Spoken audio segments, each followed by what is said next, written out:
Morning, Council. Please sit down.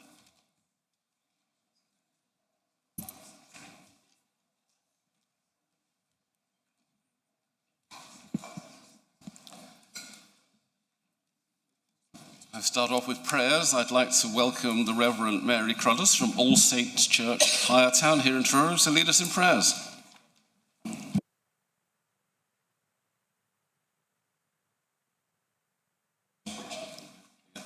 We'll try again. Oh yes, that's better.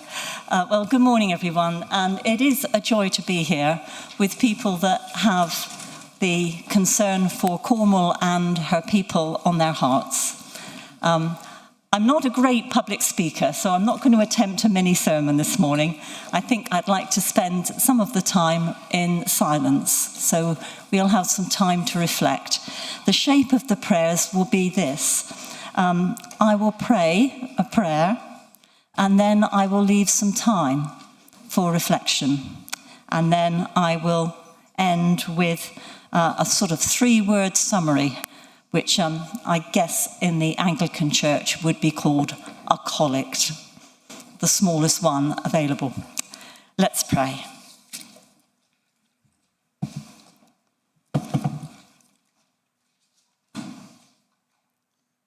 Heavenly Father, we come to this place of meeting with individual concerns. We come with the welfare of our communities and our county on our hearts. We've come with hopes and fear, with pain and joy, with our doubts and with our convictions. In a time of silence, let us be still now and lay these concerns before the God who made us and loves everything he has made.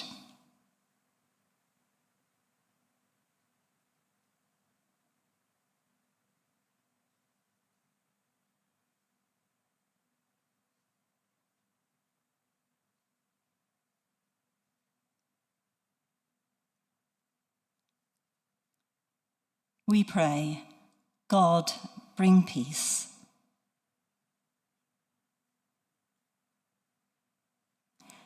As the nights draw in through the winter months, we are reminded that into the darkness of this world, your Son came in human form to lead us from darkness into light. We hold before you those places in the world that are riven by strife, where suffering and death are the daily experience of whole populations. We pray that amid the darkness, hope will not be extinguished. And in the silence, we remember a part of the world that is on our hearts.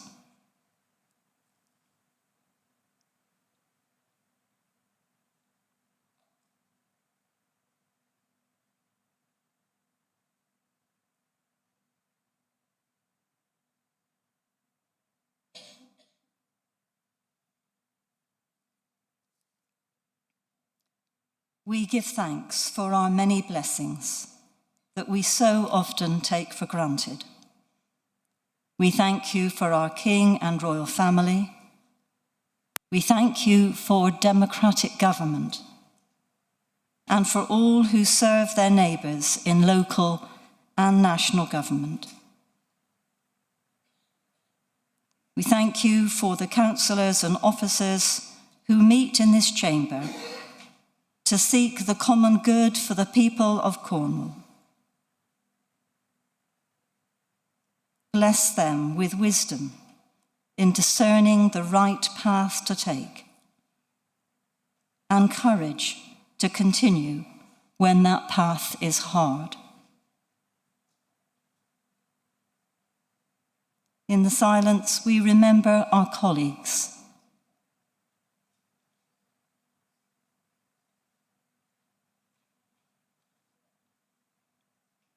We pray, God, bring understanding and unity.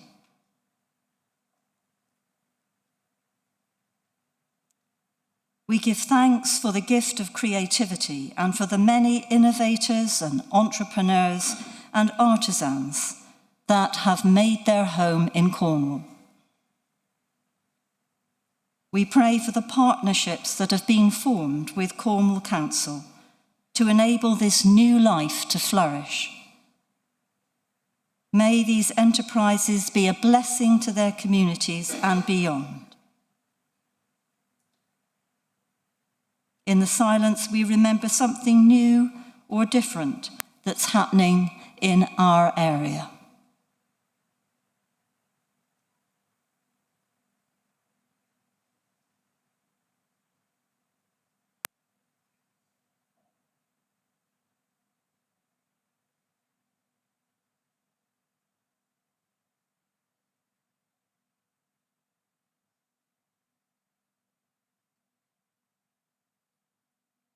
We pray, God, bring imagination.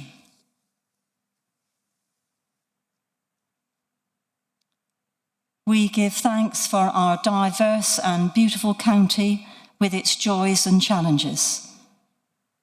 We pray for those who struggle to find somewhere to live, who rely on food banks and are unable to fully participate in our common life. We pray that through this council's decision-making, communities will be strengthened and will flourish.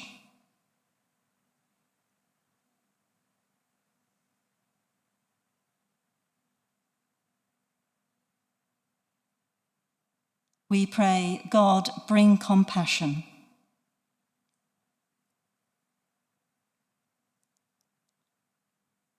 We give thanks for local businesses, for farming, fishing, hospitality and retail, and all who provide for our daily needs. We pray that good working conditions and fair wages will be the norm. We pray for those who serve in healthcare and emergency services, and those responsible for law and order, that they will know that they are valued and supported by the communities they serve.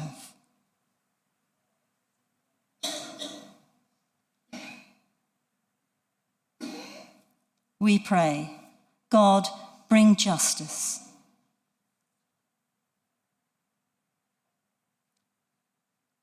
We give thanks for the establishment of Cornwall Faith Forum and the signing of the covenant facilitated by Cornwall Council. We pray the partnership will flourish and promote open, practical working on all levels that will contribute to community cohesion. We pray for finding common ground.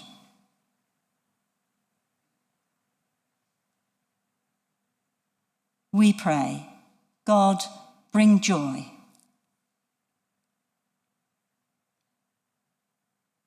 And now we join our prayers together in the Lord's Prayer, spoken in our preferred language.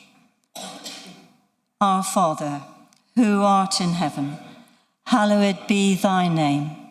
Thy kingdom come, thy will be done, on earth as it is in heaven.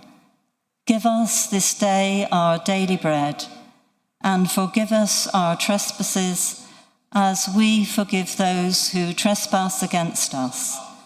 And lead us not into temptation, but deliver us from evil. For thine is the kingdom, the power, and the glory, forever and ever. Amen. May God bless you all in your work today. Thank you, Reverend. You're very welcome to stay and enjoy the proceedings, but we understand if you have other engagements. Thank you. Apologies for absence. I've been notified of the following apologies. Councillors German, Gibbons, Moorcroft, O'Connor and Pete Mitchell. Any others? Yeah, just Chairman, I'll be leaving at lunchtime. but Councillor Mike Thomas will actually substitute on the top bench for me. Thank you. Thank you. And the monitoring officer has agreed that the following members may join us remotely for medical reasons, but as you will appreciate, they are not able to vote, and that's Councillor Towell, and I have been told late arrival from Councillor Parsons. Declarations of interest in accordance with the Constitution. I will now take declarations of interest from any member for any item on the agenda. Will members please indicate any items in which they have interest and the nature of those interests. If you are aware that you have a disclosable pecuniary interest or non-registrable interest in any matter being considered on the agenda, you must disclose it, whether or not you have already entered it on the agenda. Are there any interests? No? Good. That's all right. Got there reading. Thanks.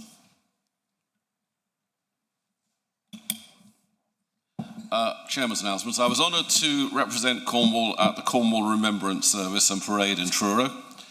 As part of the annual Poppies to Paddington initiative, I presented a wreath to the Royal British Legion and Great Western Railway for its journey to Paddington Station, and I then led the act of remembrance here at Liz Kernow alongside the chair of the Staff Armed Forces Forum, and I'll mention there the bed of poppies that Councillor Alvey and the Armed Forces Forum have planted by the flags out the front. They should provide a wonderful display next year. I'd like to thank my Vice Chairman and all members of the Council who represented Cornwall at remembrance services across Cornwall. Many reported seeing large numbers of people attending to pay their respects for the fallen, which is truly heartening. I also want to congratulate the 5 Cornish charities awarded the King's Award for Voluntary Service. They are Activate, Cornwall Pride, Fathoms Free, Trevithick Day, and West Cornwall Search and Rescue. This award is the highest honour a local voluntary group can receive in the UK, equivalent to an MBE. Congratulations to them all for their outstanding contributions to our community. We put forward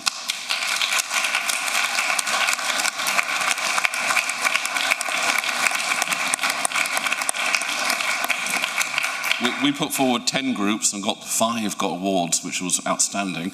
And I understand from the Lord Lieutenant that one of his colleagues had put forward 27 and got 3. I was delighted to host Commander Tom Gell, outgoing commanding officer of HMS Tamar, at a reception where we handed over Christmas packages kindly donated by local Cornish businesses. In addition, Councillor Frank arranged for Christmas cards created by children from Bishop Cornish Primary School in Saltash. HMS Tamar is Cornwall's affiliated Royal Naval vessel, a Batch 2 river-class offshore patrol vessel deployed long-term in the Indo-Pacific region. I think it's been there 4 years, heading on to 5 at the moment. The shipment of Cornish supplies will reach the vessel in time for Christmas, providing a festive reminder of Cornwall for the crew and helping promote Cornwall its produce overseas when they entertain visiting dignitaries. I think at the moment they're moored off Perth in Australia, so very nice. During lunchtime today, there will be several information stands in the Long Gallery. I encourage members, please, to take a moment to visit and engage with this year's Director of Public Health report.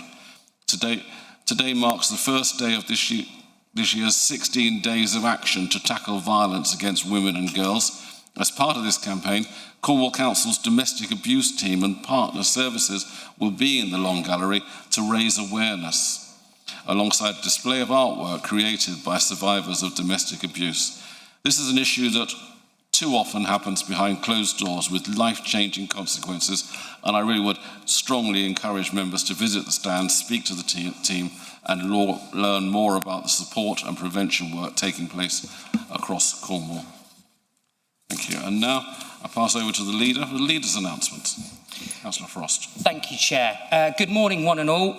Members, I want to start by talking about the recent funding announcements from government for local authorities, known as the Local Government Finance Policy Statement. First analysis, it appears that the government's plans is to direct money towards major metropolitan areas at the expense of areas like Cornwall, with the £600 million recovery grant going to urban areas. And if that is the direction of travel, it is deeply worrying. Once again, remoteness and rurality, the factors that make service delivery more complex and costly in Cornwall, do not appear in this review, with the exception of adult social care.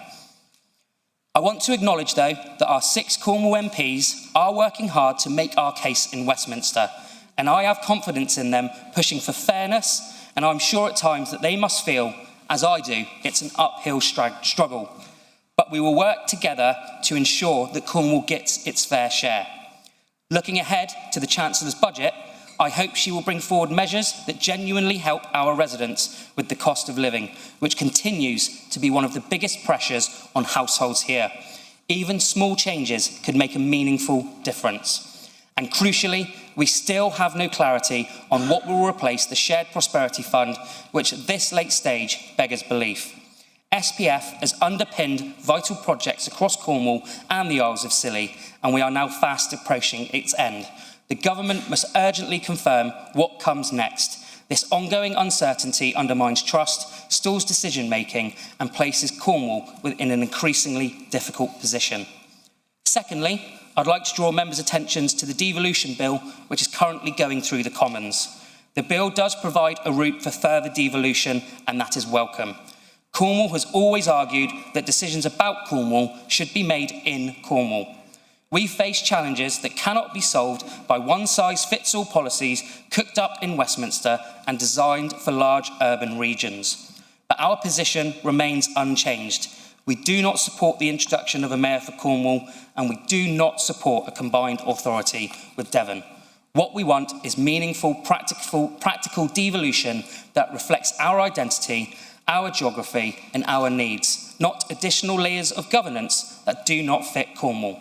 And we will continue to work with government to secure the powers and flexibilities that will genuinely allow us to deliver better outcomes for our residents, and I will continue to pay close attention to the debate. I would also like to take this opportunity to report back to the Council on motions that were referred to Cabinet at previous Council meetings. Firstly, the motion concerning the provision of hydrotherapy for Cornwall-wide benefit at Polkythe Leisure Centre. The portfolio holder for tourism, localism and planning met with the proposer and seconders of the motion and the chairman of the council on the 12th of August.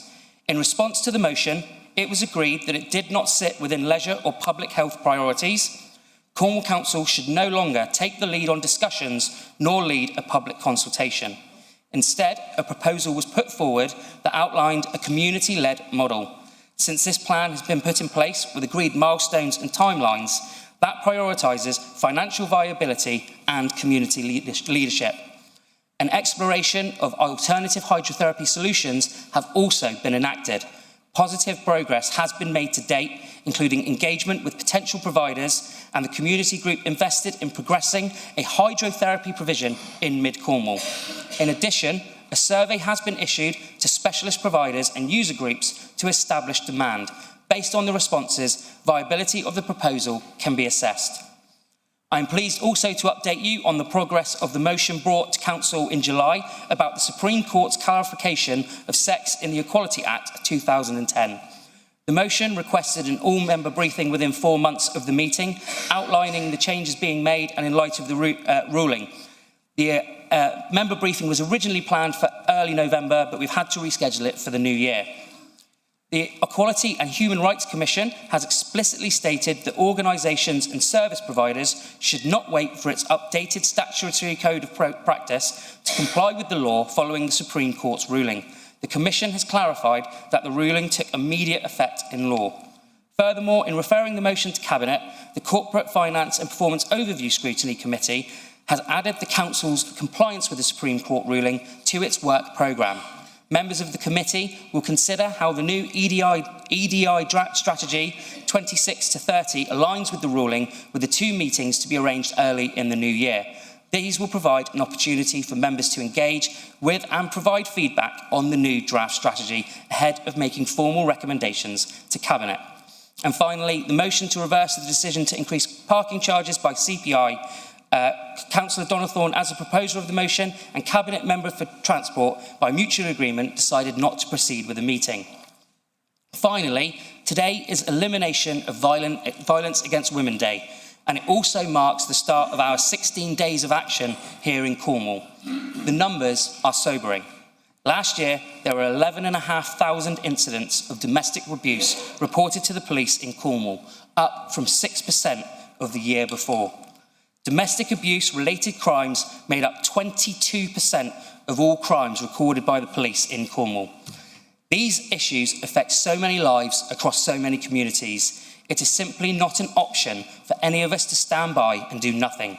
So I'd like to thank officers for their continued work on this, and also the councillors that have stepped forward to join the Violence Against Women and Girls Working Group. As the chairman has mentioned, please do take time at lunchtime to visit the stands. Your commitment is hugely appreciated, and it will drive lasting change. Thank you. Thank you, Leader. Now we move on to minutes of the meeting held on the 16th of September. I will move that the minutes of the meeting held on Tuesday the 16th of September 2025 are correctly recorded and that they be signed by the Chairman. Councillor Thomas, please will you second? Seconded, Chairman. The vote will now be opened. Please vote for, against or abstain using the options in the microphone base. A couple more seconds, members.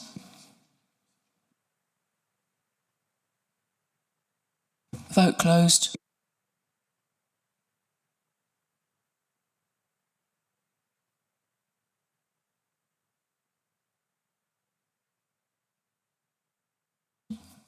Thank you, that's passed.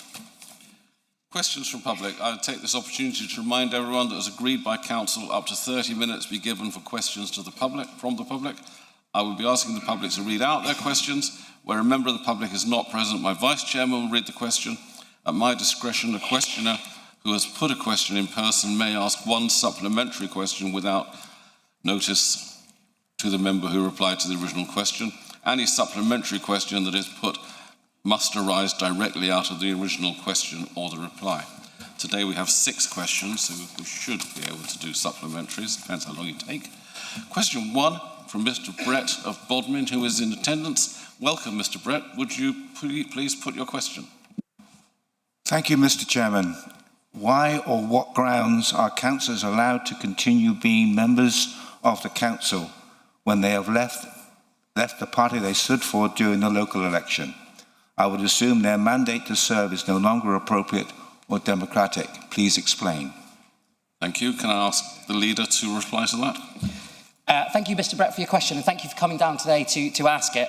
Unfortunately, there is no legal provision to disqualify a councillor or force their resignation if they leave a political party. Ultimately, it is the person that is elected. The law enables councillors to join and to leave political groups at the council. This has also happened during previous administrations. The issue of a mandate is a matter of opinion. Any further concerns on this issue should be addressed to the Electoral Commission, who have regulatory responsibility and oversight for elections. Thank you. Mr. Brett, do you have a supplementary question? No, thank you. Thank you very much. Move on now to question number 2. From Mr. Kimber of St Austell, who is also in attendance. Welcome, Mr. Kimber. Would you please put your question? Thank you, Mr. Chairman. With Russia and other countries banning religions like Jehovah's Witnesses and rising anti-Semitism globally, and alongside government removal tax breaks for religious buildings, can the Cabinet Member or the Leader confirm what actions are being taken to protect the rights of religious groups such as the Jewish communities or the Jehovah's Witnesses in Cornwall? Thank you. Can I ask Councillor Marrington, the Cabinet Member for Community Safety and Public Health, to respond? Hello. During Interfaith Week this month, we celebrated the 1-year anniversary of the signing of Cornwall's Faith Covenant. The Faith Covenant is a joint commitment between Cornwall Council and Cornwall's faith communities to a set of principles that guide engagement, aiming to improve partnership working and promote open, practical working on all levels. Cornwall Faith Forum, alongside members of the Baha'i, Buddhist, Christian, Hindu, Islam, Jewish and pagan faiths and a representative from the humanist community signed the covenant document on behalf of their communities. In February 2025, the Faith Covenant Partnership was established to foster collaboration and advance the shared commitment outlined in the Cornwall Faith Covenant. Membership includes Cornwall Council officers, Cornwall Faith Forum, Cornwall Faith Covenant signatory organisations, the NHS Chaplaincy, University Chaplaincy, Transformation Cornwall, and Devon and Cornwall Police. During its first year, the partnership has supported the development of a faith literacy programme for Cornwall Council staff. The continuing programme aims to raise awareness of the tenets of all different faiths and beliefs in Cornwall, the lived experience of members of the communities, and how our services can support those communities. The partnership has also developed an interfaith calendar for Cornwall, detailing dates that are important to members of Cornwall's faith communities, and includes dates important to both Jehovah's Witnesses and Jewish communities. The interfaith calendar and further information on the Faith Covenant for Cornwall are on Cornwall Council's website. We're committed to meeting the requirements of the Public Sector Equality Duty, Equality Act 2010, to eliminate unlawful discrimination and advance equality of opportunity and foster good relations between different groups of people. This duty applies to the protected characteristics, including religion and belief. The voice, participation and solutions that faith communities bring are important today more than ever. As Cabinet Member with Lead for Equalities, I'm pleased to support our Cornwall Faith Covenant partnership work, and I was present last week when we had the anniversary, as were other members, and it was fantastic to speak to members from all sorts of different communities of faith. Thank you. Thank you. Mr. Kimber, do you have a supplementary question? I do, Mr. Chairman, if that's fine. The forum that Councillor Barrington discussed does not involve communities like the Jehovah's Witnesses, Plymouth Brethren, and other communities. She did mention Christians. Unfortunately, those groups are a minority in the Christian faith. So can I ask Councillor Barrington what can be done to encourage people like the Plymouth Brethren and the Jehovah's Witnesses to engage in the forum and with Cornwall Council? Okay, well, all I can say is we can reach out and see if we can get that to happen, because from my experience of being there, it was about openness and talking to people from across all sorts of different religions and faiths, and those with none. So it was a real mix, and I'm sure we could work with you, and I'd be happy to see if we can do that. Thank you. Thank you, Councillor Martin. Question number 3. This question is from Mrs. Kimber of St Austell, who is also in attendance. Welcome, Mrs. Kimber. Would you please put your question? Thank you, Chair. With the government attacking farmers across the country and this administration seeming to be wanting to sell off local farms, can the portfolio holder or the leader confirm whether they agree with the government that we should have no farmers at all, or have all the land for the purpose of green energy? Thank you, Mrs. Kimber. Your question will be answered by Councillor Dwelly. Thank you very much. Thank you for the question, Mrs. Kimber. Obviously, this council can't speak for the government or their policy on agriculture, but I would say that I don't think anyone has ever said we should have no farmers. I'd be fascinated to hear whoever said that anywhere. Anyway, in terms of our position, we're very clear. The administration is not selling farms. Decisions made on the first individual decision day were related to ongoing amalgamation and restructuring of the farms estate, and involved, importantly, no decisions to sell individual farms. All decisions were as a consequence of tenants coming to the end of their tenancies. This is business as usual for the farm service. The administration has instigated an inquiry into the council farm service to review the effectiveness of the strategy introduced in 2019. That inquiry held its first day on the 17th of November 2025 and will run until early spring 2026 before it reports.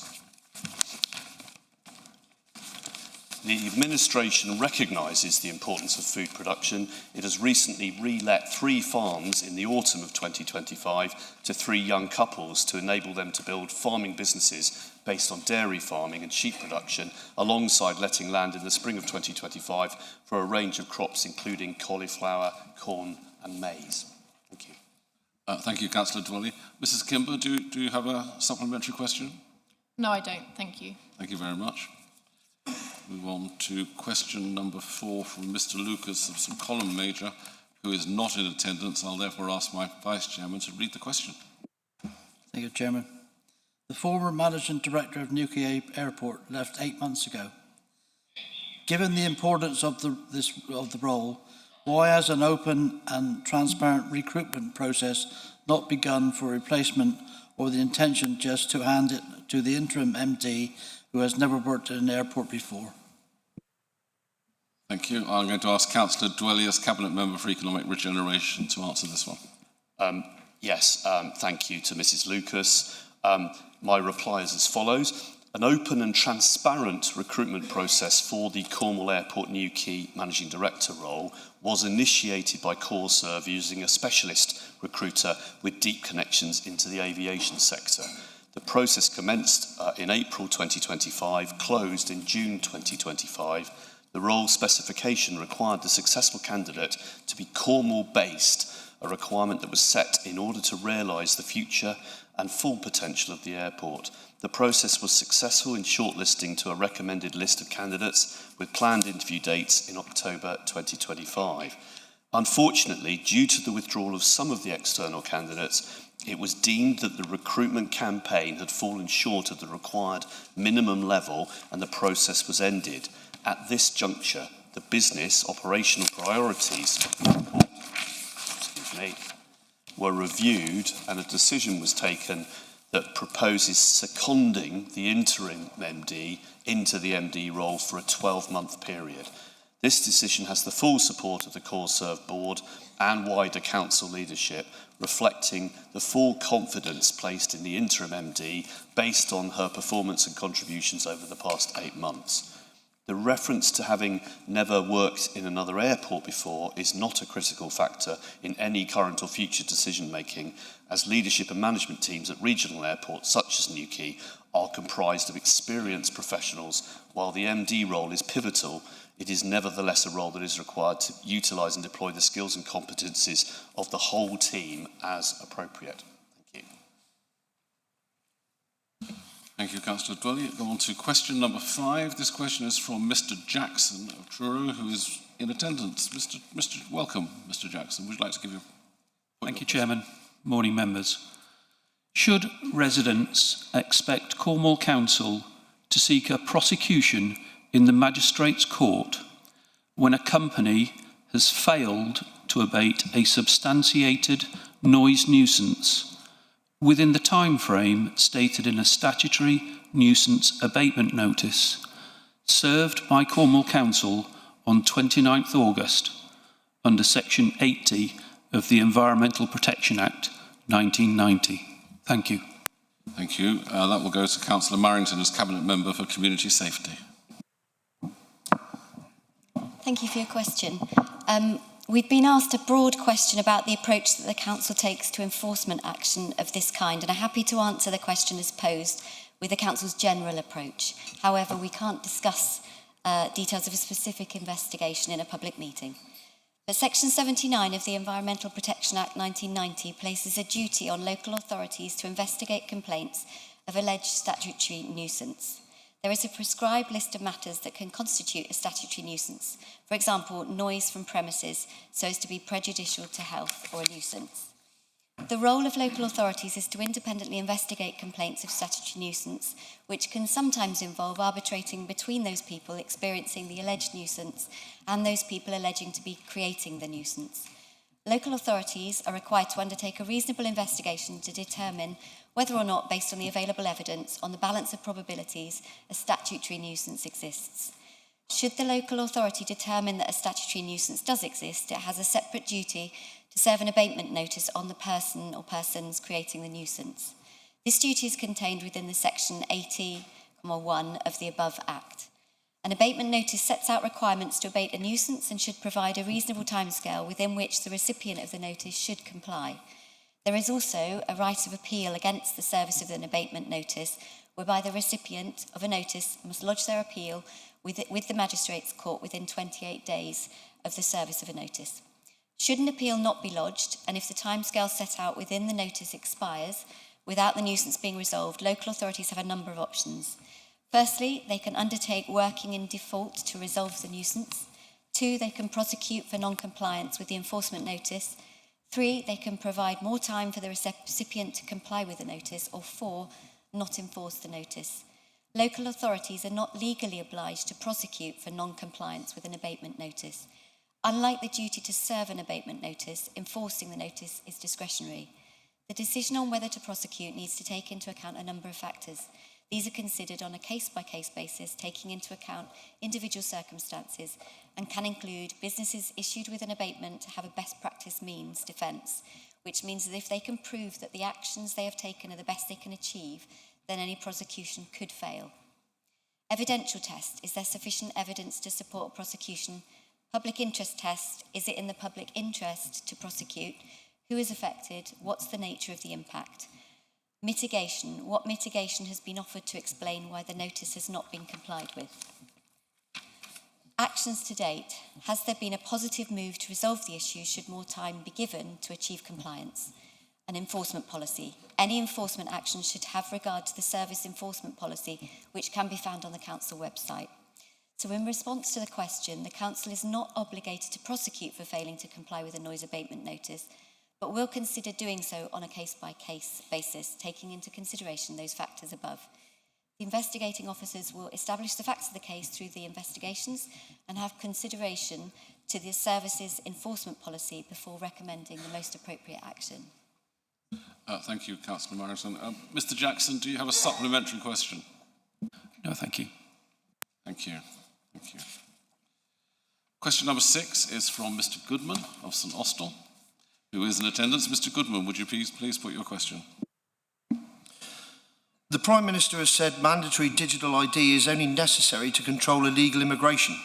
Can the leader think of any other benefits that Cornish residents will get from this control mechanism, given that it isn't really clear, despite the huge effort the Labour government has put into imposing it on us? Thank you. Thank you. Leader, can you respond to that? Yeah, so the short answer is no, I can't, if I'm honest.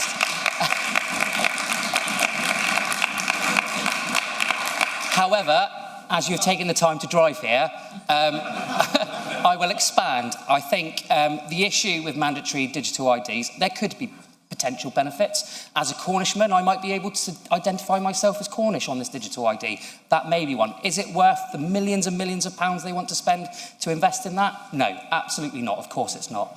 The idea that it will control illegal immigration, I think, is a nonsense.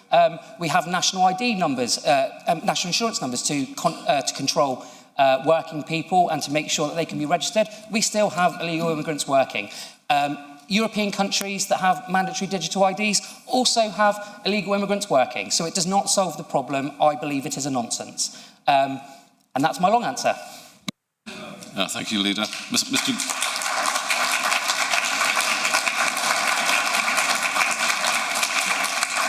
Thank you, Leader. Mr. Goodman, do you have a supplementary question? Yes, a very simple one.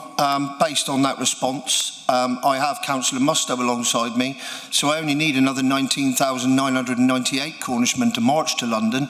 So would the leader be joining us? Always happy to march to London in the name of Cornwall.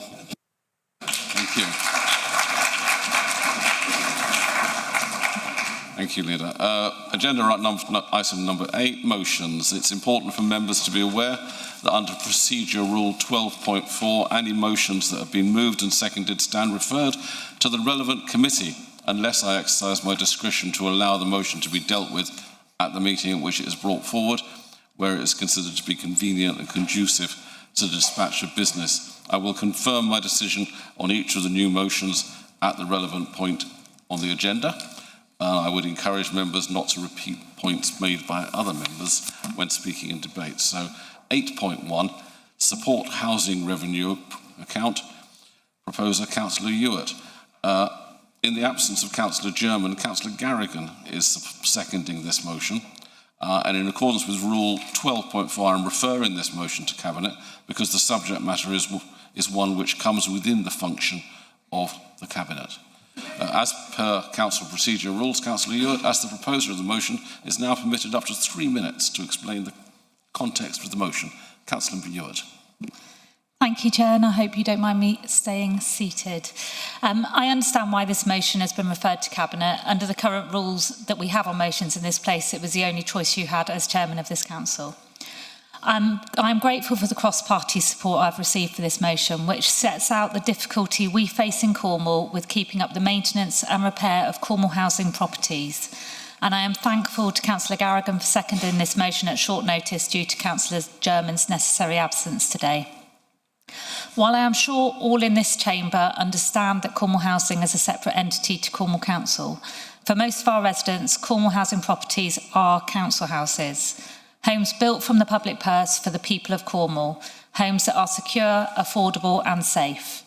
It is galling to the thousands of residents that we have waiting for a council home to see properties sat empty and unused for many, many months due to budget constraints.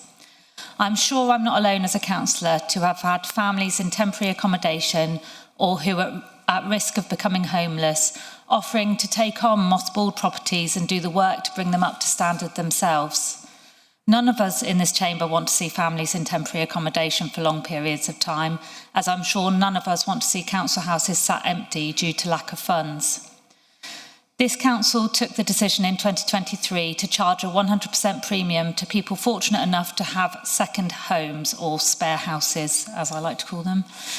At that time, members of this council argued for the funds to be raised to be ring-fenced for affordable housing, and sadly that was not done. However, this was a good decision made here to try and balance the scales of fairness and equality for Cornish residents.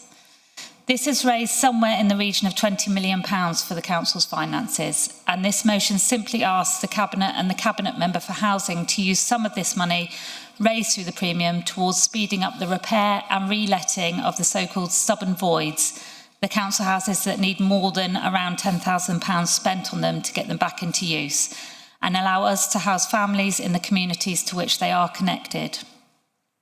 We spend a large amount of council money to house families in temporary accommodation, and the associated costs of taxis to school, as the accommodation is rarely in the communities that those families call home. Not to mention the disruption and trauma caused to families and children whose lives are uprooted 30 seconds. Thrown into turmoil, often through no fault of their own. I believe that for the residents that we are sent to this place to represent, this would be a fair and equitable use of the funds this premium has generated, to look after Cornish residents in a pragmatic and sensible way. I look forward to being updated by Councillor LeBroy as this is discussed by the Cabinet, and I do very much thank him for his positivity towards this motion as well. Thank you. Thank you.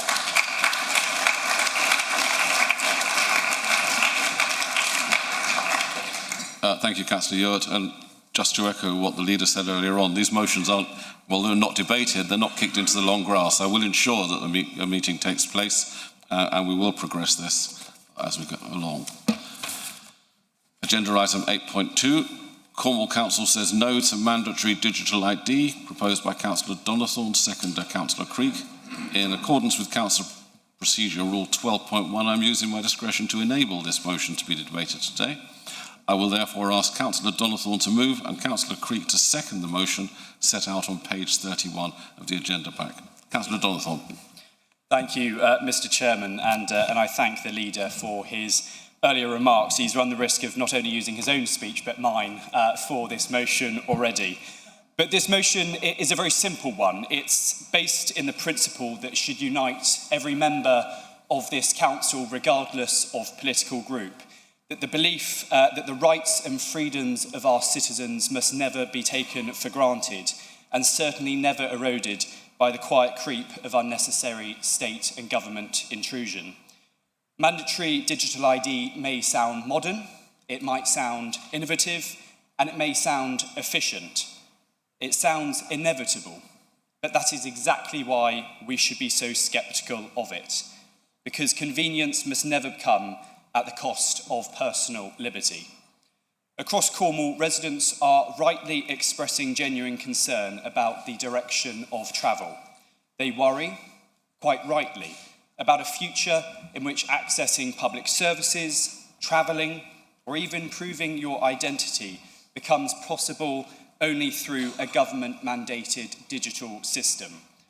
A system that records, tracks, and even stores vast amount of personal information. A system vulnerable to technical failure, cybercrime, or misuse by those in positions of authority. Mr. Chairman, this isn't about whether technology is a good or bad thing. It's about ensuring that the individual remains in control of their identity, not the state. As Conservatives, we believe in personal freedom, personal responsibility, and limited state government. Mandatory digital ID stands in direct opposition to all of those principles.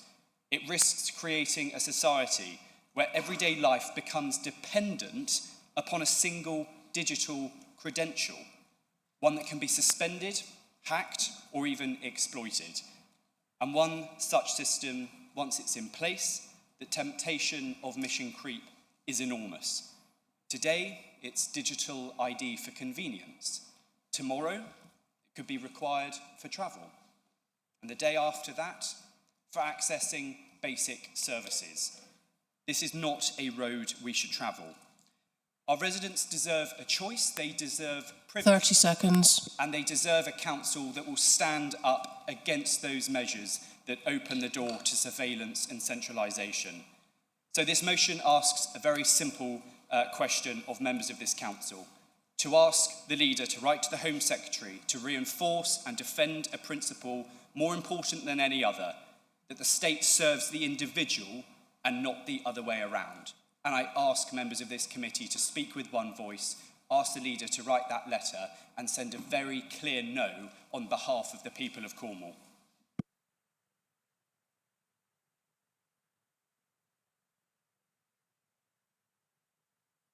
Thank you, Councillor Donathorne. Councillor Creek, could you second the motion? Thank you, Mr. Chairman. I'm pleased to second this motion proposed by Councillor Donathorne. I hope this council will be sending a clear message today. Cornwall says no to mandatory digital ID. We stand with a chorus of opposition that spans the political spectrum, including from within this government's own party. Why such a unified position, you might ask? Because the sentiment that abolished compulsory ID cards in 1952 remains true today. They are fundamentally at odds with British values and civil liberties. This is at its heart about choice and about agency. It's about the fundamental right of an individual to control their own personal information and not have it hoarded and managed by the state by default. This motion rightly notes that any mandatory ID scheme would fundamentally reverse the nature of the relationship between the citizen and the state. As the organisation Big Brother Watch warns, it would turn Britain into a checkpoint society, creating a sprawling domestic surveillance infrastructure.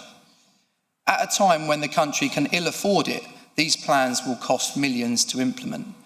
They were not in the Labour manifesto and are a distraction from the many real issues facing the people of the UK today. For the security of our data, for the protection of our liberties, and for the right of every citizen to have agency over their own information, I urge all members to support this motion and mandate our leader to write to the Home Secretary condemning this scheme. Thank you.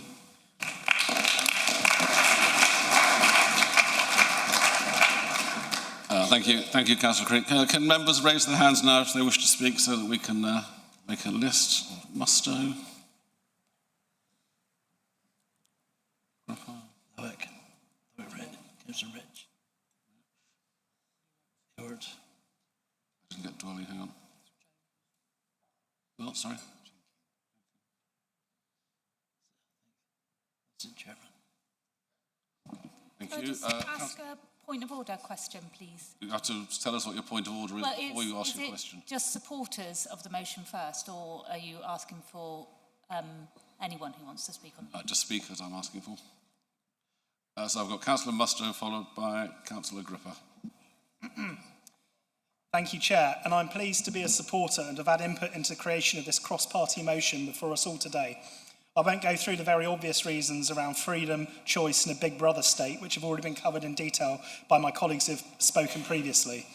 I will say, though, that as a data protection professional in another job, I have incredible concerns about the security of any data that is collected in this manner and what, so far undisclosed purposes, our data could then be used for in the future, and indeed by whom. And the cost for setting up and delivering this scheme will be astronomical at a time when we simply cannot afford it. The Prime Minister has spoken since taking office about creating policies that bring the country together, and this is certainly one of these. This is, in fact, one of the few issues I have encountered in recent years that has unified people from across the political spectrum in condemning what is proposed. And if the cross-section of society of the good people from my own Mevagissey and St Austell Bay division that has contacted me about these proposals since they were announced is representative of a wider population, then I find it hard to believe that there is much support for these proposals from anywhere, apart from the Labour Parliamentary Party, and even they aren't all in support of it, and they're otherwise trapped in the Westminster bubble. This is a wrong decision for Cornwall, and it is the wrong decision for our country. And Council, when I was doing my research in putting this motion together, I think that we as Cornwall Council may be the first council, a trailblazer I hope, in voting to formally voice our disapproval for these measures. Now, there is very much a national movement against mandatory digital ID, and I hope we will be seen in Cornwall, ever the voice of rebellion, whether that be from Anne Gough, who marched from St Kevin in 1497, or of the 20,000 Cornish men, as mentioned by Mr Goodman earlier, who memorably threatened to march on London in support of Trelawney in 1628, as the spark that ignites a national campaign from other councils in protest of these measures. And I will speak directly to those who may be listening on the webcast, now or after this meeting. We can't do this by ourselves. Write to your MPs. If you are a councillor in another council, put a motion forward like this. It is only by demonstrating the force of feeling against these measures that we can pop that Westminster bubble and get the government to see common sense.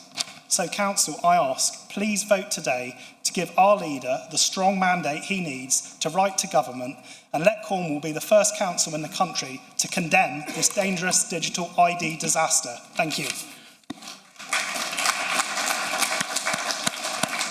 Thank you. I've got Councillor Gripper, followed by Councillor Rich. Councillor Gripper. Thank you, Mr Chairman. Just wanted to add to the discussion. For me, quite apart from the privacy and civil liberties concerns and the waste of millions of pounds of taxpayers' money on a massive IT project which has really been announced out of nowhere, I'm concerned that these measures could risk criminalising or disadvantaging millions of people, particularly older people, people on lower incomes or people without access to digital technology. Digital ID will do nothing to address the real problems facing communities here in Cornwall. And for those reasons, I'm very happy to support this motion. Thank you. Councillor Rich, followed by Councillor Hewitt. Yeah, thank you, Chair. I appreciate the sentiments behind the motion, the issue of liberty and especially governments doing IT projects and spending lots of money and it not coming to any good. And that does happen, unfortunately. But personally, I'm not sure necessarily whether the issue of personal ID is going to be an impingement on privacy when you consider many of us probably here today have smartphones, and on those phones we might have Tesco reward cards, things like that.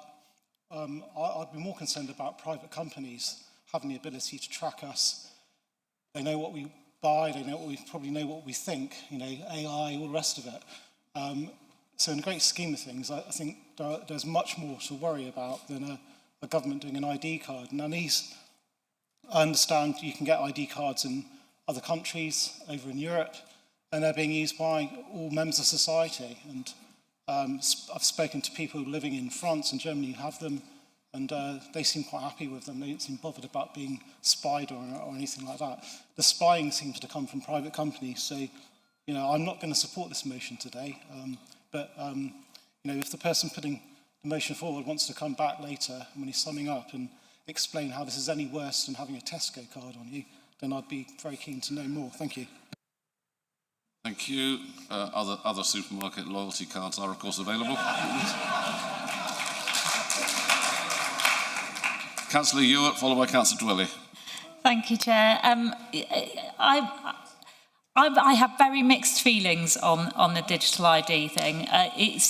I completely understand why people are concerned about it. I can understand why people think there's an overreach. Like Councillor Rich says, you know, a lot of us use social media, we use Amazon, we use an NHS app, we use the HMRC app, which holds all of our data. And as Councillor Rich said, the ones that are owned by private companies, I have absolutely no doubt that our data has been sold and shared 1 million times over already. I do think that holding your data secure is probably a ship that sailed. That said, all of those things are choice. You can choose to use those things. You can choose to join a store card. You can choose to have the NHS app, etc. And the thing I don't particularly like about the digital ID is the fact that they're talking about it being mandatory, which for me feels exclusionary as well to those people that do not have access to the digital world. I can see that there's benefits to it. So, you know, in my other job where we help people with accessing benefits, it is quite often very, very difficult for people to prove who they are to be able to access the benefits. So for things like that, I can see the benefits to it. I'm not completely sold on the idea of digital ID, and I'm not entirely sure how I'm going to vote today, to be honest. I'm just going to listen to the debate and see what happens. So, thank you. Thank you. Councillor Dwelly, followed by Councillor Jenkins. Thank you. I'm just going to allow those who are in support of this, of digital ID, to have their voices heard in the chamber. I would refer all members to Google up the advantages of digital ID and think for yourselves what you think of what that tells you. So if I give you some examples, clearly with these, our identity has long since been taken away in algorithms and by any number of organisations who are nothing to do with government. So let's not pretend that we are somehow free of identity theft and all the rest of it. The convenience of this will be enormous. The improved access for people, particularly low-income people, as you will all know how hard it is to go to vote if you haven't got a passport, etc. That is a really important factor for me. We're talking about improved security, reduced fraud. We're talking about what most countries have. And I think if we're all pretending that other countries are somehow deeply illiberal compared to this country, I think we're fooling ourselves. So personally, I'm going to be voting against this motion, but I do obviously understand the concerns that people express. Thank you. Thank you. Councillor Jenkins, followed by Councillor Rogerson. Thank you. It'd be nice to live in the sort of world where we didn't have to worry about our data, but I do think we do have to worry about our data. For me, it's not so much that your data is somewhere, because as we've already heard, the data is everywhere, but it's tracking that data in one single mandatory digital ID, which is the step too far. I think if you have a choice to do it, and you look at some very successful countries like Estonia that everyone has chosen to have a digital ID, but they also have those protections in place. And I'm not convinced within the system that we live in Britain at the moment that the protections about our digital data within government circles is good enough. And within the private sector companies that maybe hold our data on behalf of government, I'm not convinced we have those necessary safeguards in place. So making it mandatory as opposed to optional, I think is a big red flag for me, because once it's mandatory, as Councillor Donathorne has said, you can add more to it. And then, when does it get to the stage where you can't have a job unless you've got your digital ID, you can't have a house unless you've got your digital ID? We will be creating exclusionary situations for people who, for no fault of their own, don't have that access, or maybe don't have access to digital services at all because they're homeless or whatever. We need to be supporting this motion at this point in time, I believe, and we need to be actually saying, yes, we need to show our identity, but please let us have our identity. A lot of these digital things online, the boxes are not right. You go on the government website and you have to say you're either living in England, Wales or Scotland. in order to access any services. And every time I do that, I'm saying, hang on a minute, I live in Cornwall, why haven't you got a box for that? And the more we have a centralised system, the more we risk having our identity submerged into something that it isn't as well. So I'm going to support 30 seconds. Thank you. Councillor Rogerson, followed by Councillor Towell. Miras Kadera, thank you very much. There's a long history to this in recent decades. The previous Labour government wanted to make it a mandatory physical ID card, which of course would have had a database behind it, doing all that. When it was initially announced, the then leader of the Conservative Party was in favour. I think it was Ian Duncan Smith at the time, but I'm pleased to see that the Conservatives moderated their position and moved away from that. And then when the coalition government was formed, we scrapped the scheme and saved a lot of money, which certainly was needed to be done. In the Second World War, a very different set of circumstances, of course, the only time we've had an ID card such as that, and the post-war Labour government decided to roll it on and continue it. What actually led to it going was that a gentleman by the name of Harry Wilcock was stopped by a policeman in London and refused to produce an ID card because he said the basis for doing that was no longer. What he actually said was, I'm a Liberal and I'm against that sort of thing. Hear, hear. Thank you. Councillor Towell online, if you can join us. Thank you, Simon. I won't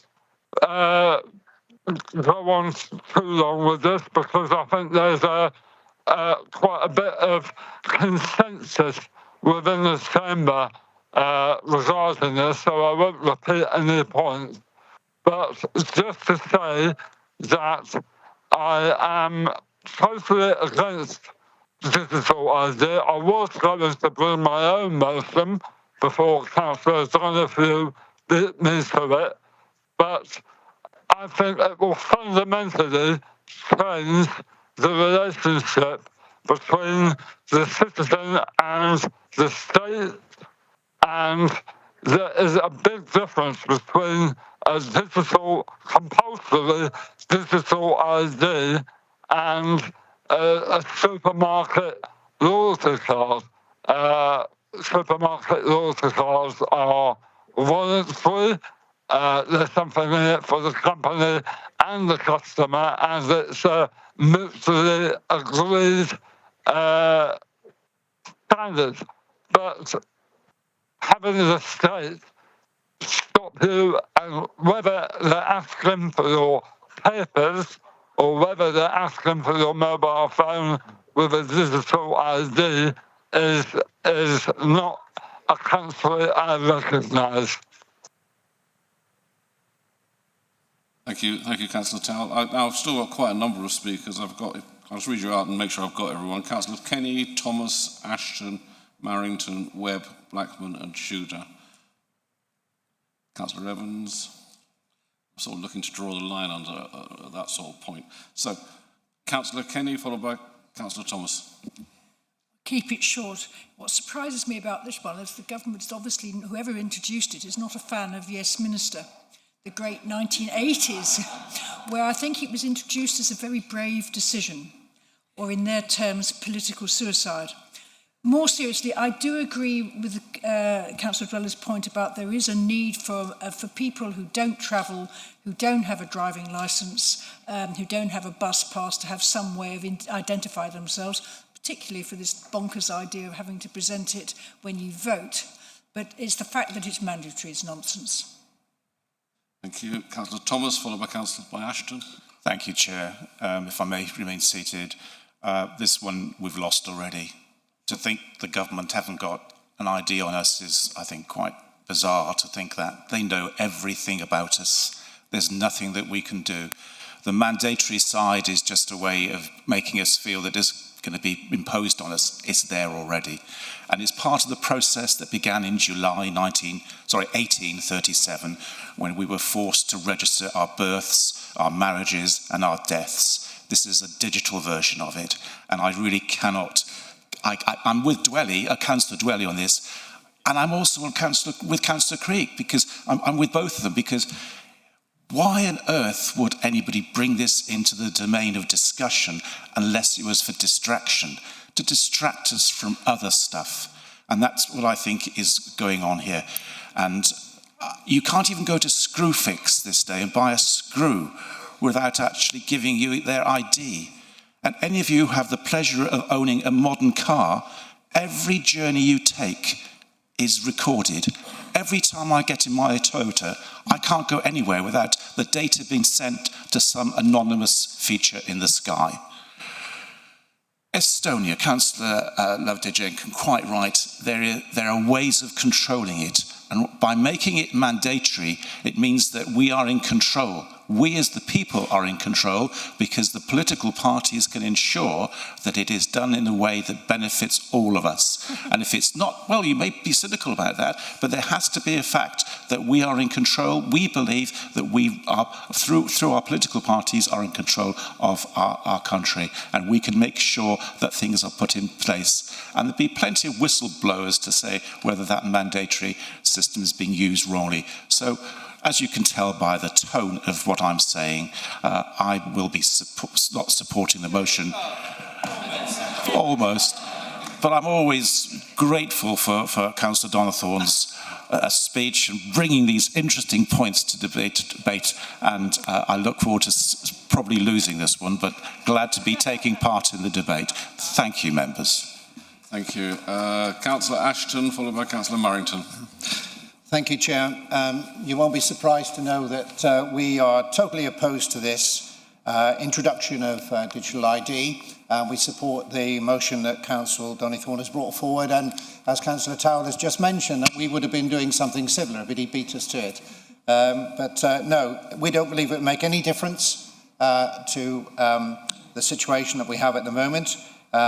Certainly in relation to immigration, which is one of the statements that's been made as the improvement of managing and getting a better handle on immigration. That was one of the reasons. We think this is more about command and control. It's not something we need right now at this moment with all the other issues we're facing. We do believe this is a step to limit control on individuals as well. We think it's an erosion of freedom of rights of the individual. We may not see it now, but we believe that this will continue step by step into a situation that we will not want going forward.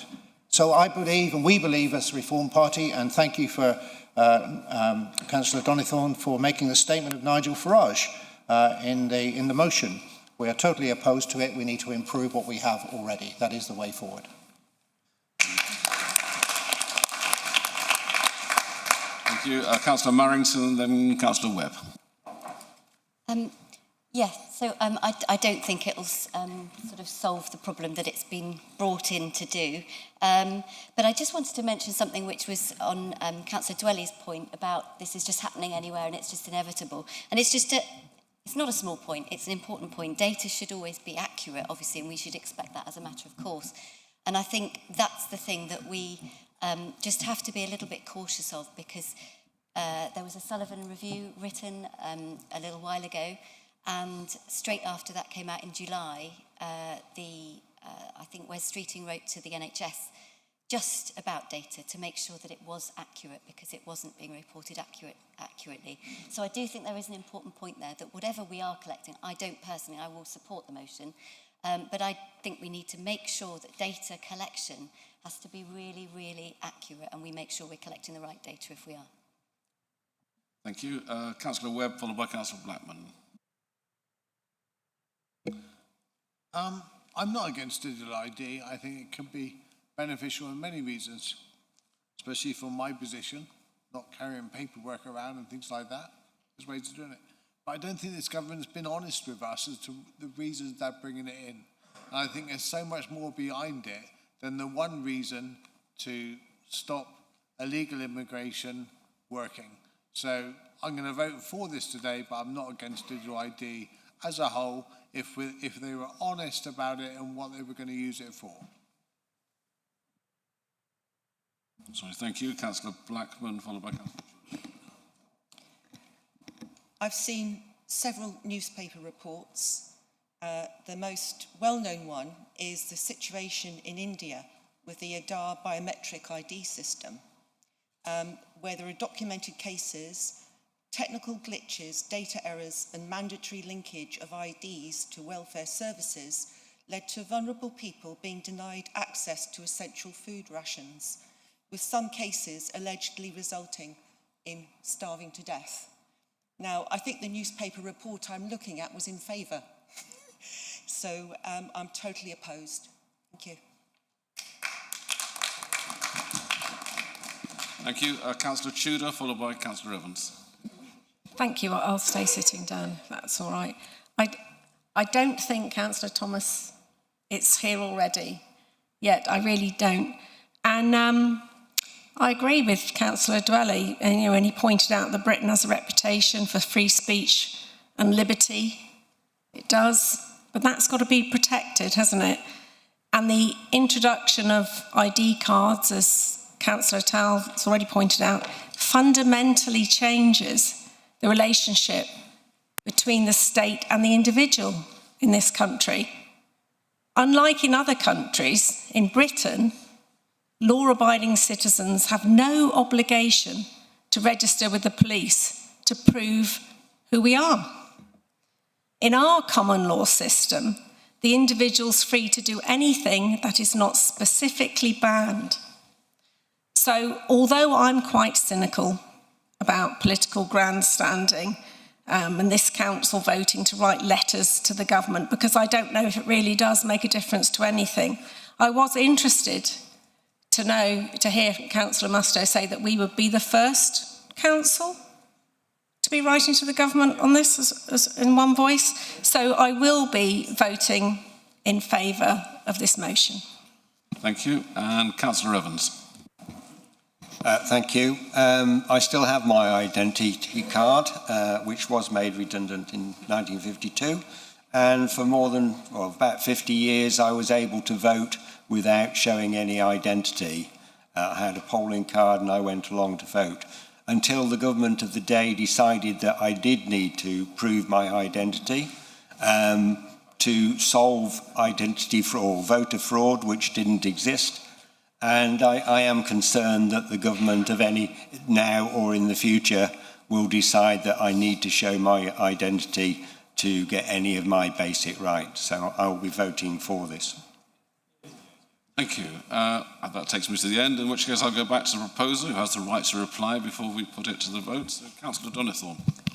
Thank you, Mr. Chairman. And whilst I'm disappointed that clearly we won't speak with one voice when presented with the opportunity, I am grateful to all of those colleagues who have spoken in favour of this motion, and particular thanks to Councillor Creek, Blackman, Giles, Gow, Gripper, Hodgetts, O'Connor, Musto, Tow and Webb for either seconding or supporting the motion. There's just a few points that I'd like to make in response to some of the questions posed. I fundamentally agree with Councillor Creek, who spoke about the fundamental right of the individual and how, if this was imposed and enacted by government, it reverses the relationship between the state and the individual. And we shouldn't forget that. It sounds very grand and theoretical, but that will have a direct impact on people's lives and how they interact with the state. And we should not forget that the state is there to serve us rather than the other way around. I would say to Councillor Rich, and I am surprised I have to make this point, and I think, Mr. Chairman, you did it yourself in your comment that other club cards are available. Club cards, whatever supermarket you choose, or whether you choose to carry one of these, is a personal choice. It's voluntary. The government aren't mandating you to have club cards or smartphones. And that is the very important distinction, is that you can support this motion and think that a digital ID scheme of a voluntary basis is the right thing to do. This motion speaks to the very fundamental nature of what has been proposed, which is that it is mandatory. The state doesn't believe that you should have the right to choose for yourself who chooses to hold that information. And of course there are private companies and multinational organisations that hold that data. But this government is saying to each and every one of us that you're not sovereign as individuals. You don't have the choice whether we're going to hold this information on you. The state will tell you what to do. And that is the real danger of mission creep, is where will it end? I would just pick up on Councillor Ashton. I'm very grateful for the support of reform, but this is a long battle that we must continue to fight over many years. And when you said that we don't need it right now, I hope that that will continue for many years to come. We must all stand against unnecessary state intrusion wherever it rears its head. And I would say, somehow, on a slightly tongue-in-cheek point to end, Councillor Mike Thomas 30 seconds. said that we are distracted, and you're right, but we can't be defeated. And you got it right the first time around when you said you were going to vote for it.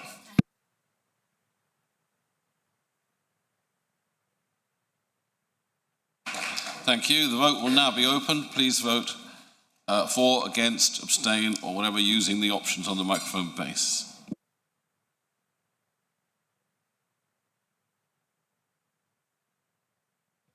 Couple more seconds, members. Vote closed. And that's passed. Move on to agenda item number 8.3, Northern Ireland Veterans, proposer Councillor Alvey, seconder Councillor Cador. In accordance with Council Procedure Rule 12.4, I am using my discretion to enable the motion to be debated today. I will therefore ask Councillor Alvey to move and Councillor Cador to second the motion set out on page 37 of the agenda pack. Councillor Alvey. Thank you very much, Chairman. Colleagues, in 2022, a new word found its way into our dictionaries: lawfare, the strategic use of legal proceedings to intimidate or hinder an opponent. In bringing this motion, I'm asking the Council to warn the Government that the Northern Ireland Troubles Bill and the legal activism surrounding it risks weakening the moral foundations and operational effectiveness of the forces on which this nation depends. The bill undermines the confidence of those who volunteer to serve this country at its request and under its authority, and is a direct threat to national security. To be clear, those who serve in Northern Ireland do not seek immunity, they simply seek fairness. No member of the armed forces received a letter of comfort after the Good Friday Agreement. What they relied upon was far stronger: the belief that if they acted within the law and the proper orders and in good faith, the nation would stand by them. Today, every deployed member of the British Armed Forces must not only consider the enemy in front, but the lawyer behind. The fear that lawful actions may be judged unlawful will paralyse decision-making, distort rules of engagement, and deter initiative. Cornwall has over 30,000 residents that have previously served in the armed forces, at 6.3%, nearly double the UK average. Many have seen service in Northern Ireland, often in the front line, some in the special forces. I've been contacted by Northern Ireland veterans living in Cornwall because they are fearful of the lawfare currently being waged against them. Individuals, often now in their 70s and 80s, now fear getting a knock on the door and being forced to stand trial. This happened very recently. The individual was acquitted, but not before inflicting an unimaginable toll on both him and his family. This bill has reached its second reading last Tuesday and is now with the Lords. However, veterans' representative bodies continue to lobby the government to ensure that the legislation is based on the principle that no veteran should fear prosecution for properly doing their duty. 30 seconds. However, the bill as it stands doesn't go anywhere near far enough to protect our veterans from vexatious legal action in future. So to conclude, this is an important motion that gives this council an opportunity to put on record its support to veterans and to lobby the government to ensure that this new legislation is based on the principle that no veteran should fear prosecution for properly doing their duty during the Troubles. Thank you, Chairman.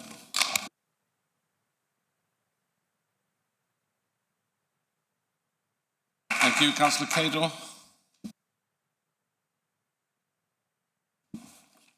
Thank you, Chair. Members, Cornwall is proud of its armed forces community. has stated, with over 30,000 veterans, one of the highest proportions in the UK. Many here settling in Cornwall have served in Northern Ireland during Operation Banner. That includes me. I served 2 tours there. Cornwall Council has long been committed supporter of our service personnel. We are early adopters of the Armed Forces Covenant, and our Covenant Board continues to provide real, practical help through veterans hubs and charities across the county. However, recent developments regarding the replacement of the Northern Ireland legacy legislation has caused anxiety amongst veterans. Many fear being drawn into legal processes for actions taken decades ago while lawfully serving to protect the public, with most having investigations at the time of the incidents and also inquests. In April 1998, Tony Blair signed the Good Friday Agreement, which gave the Irish terrorists a get-out-of-jail-free card, with all terrorists being released. With this came an immunity from prosecution. British forces didn't get nothing.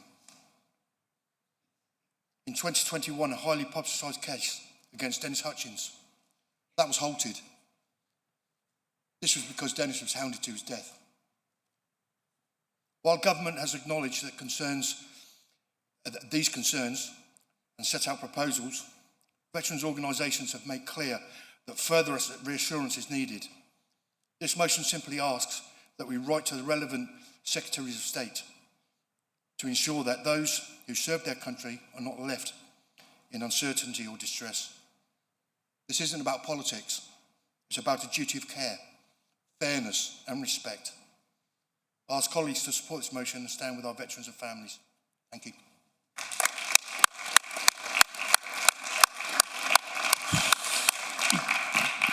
Thank you. Now, if members could put their hands up if you wish to speak. Name. Okay.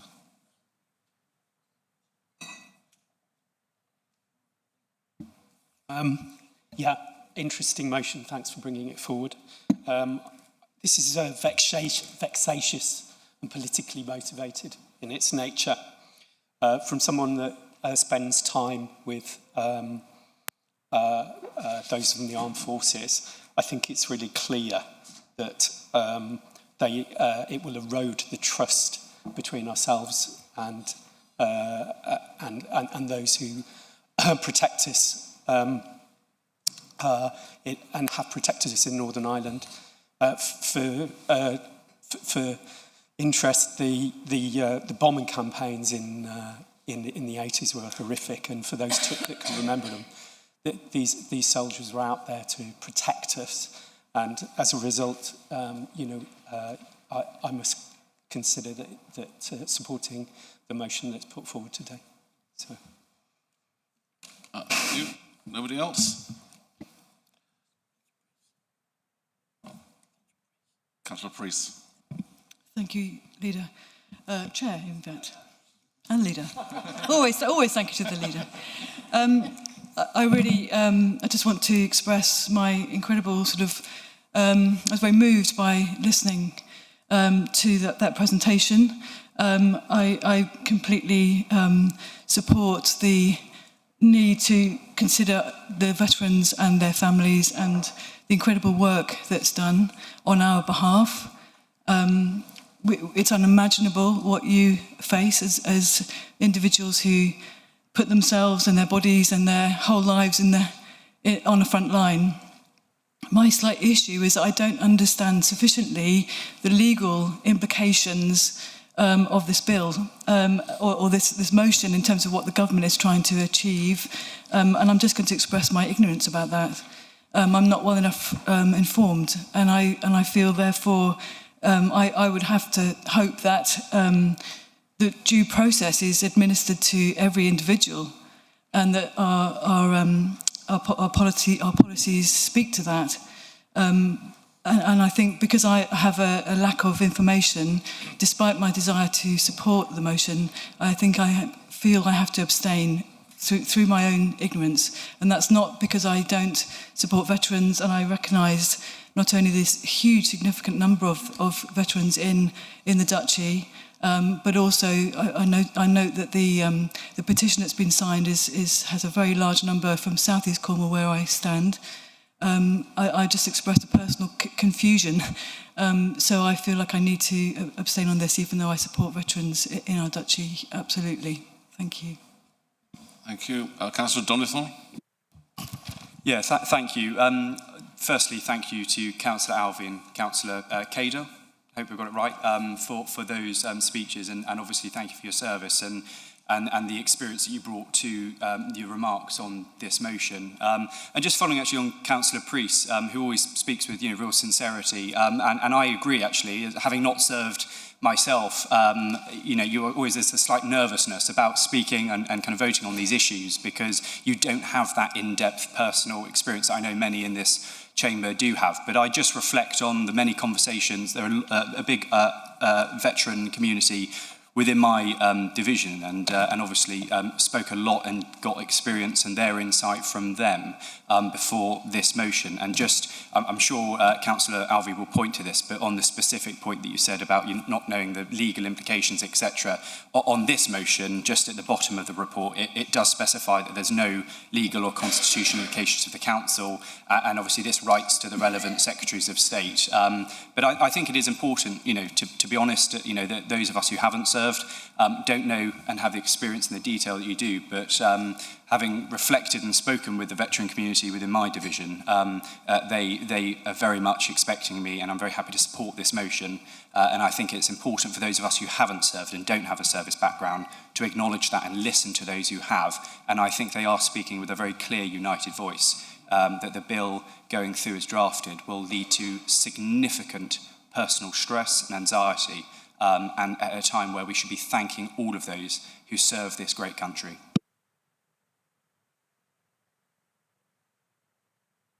Thank you. Well, I've got no more speakers, so it's back to you, Councillor Alvey, to sum up. Thank you, Chairman. And I take the fact that there are not too many speakers to hopefully indicate that this motion will be supported when we come to the vote. I think Councillor Priest does make a valid point in that this is a very complicated issue.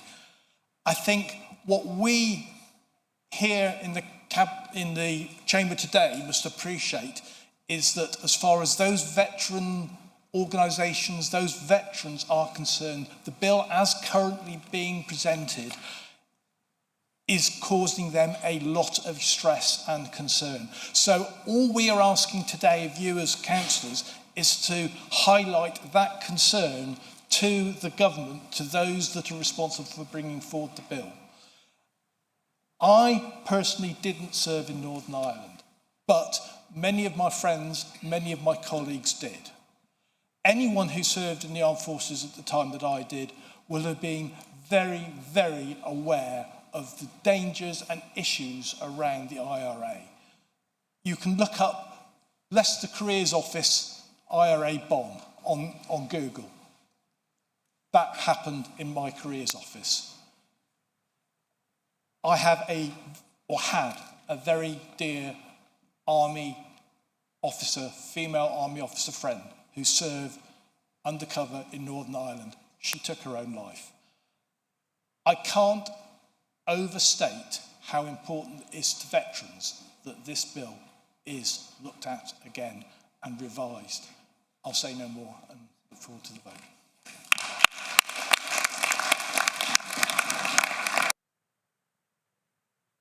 Thank you. The vote will now be opened. Please vote for, against, or abstain using the options on the microphone base.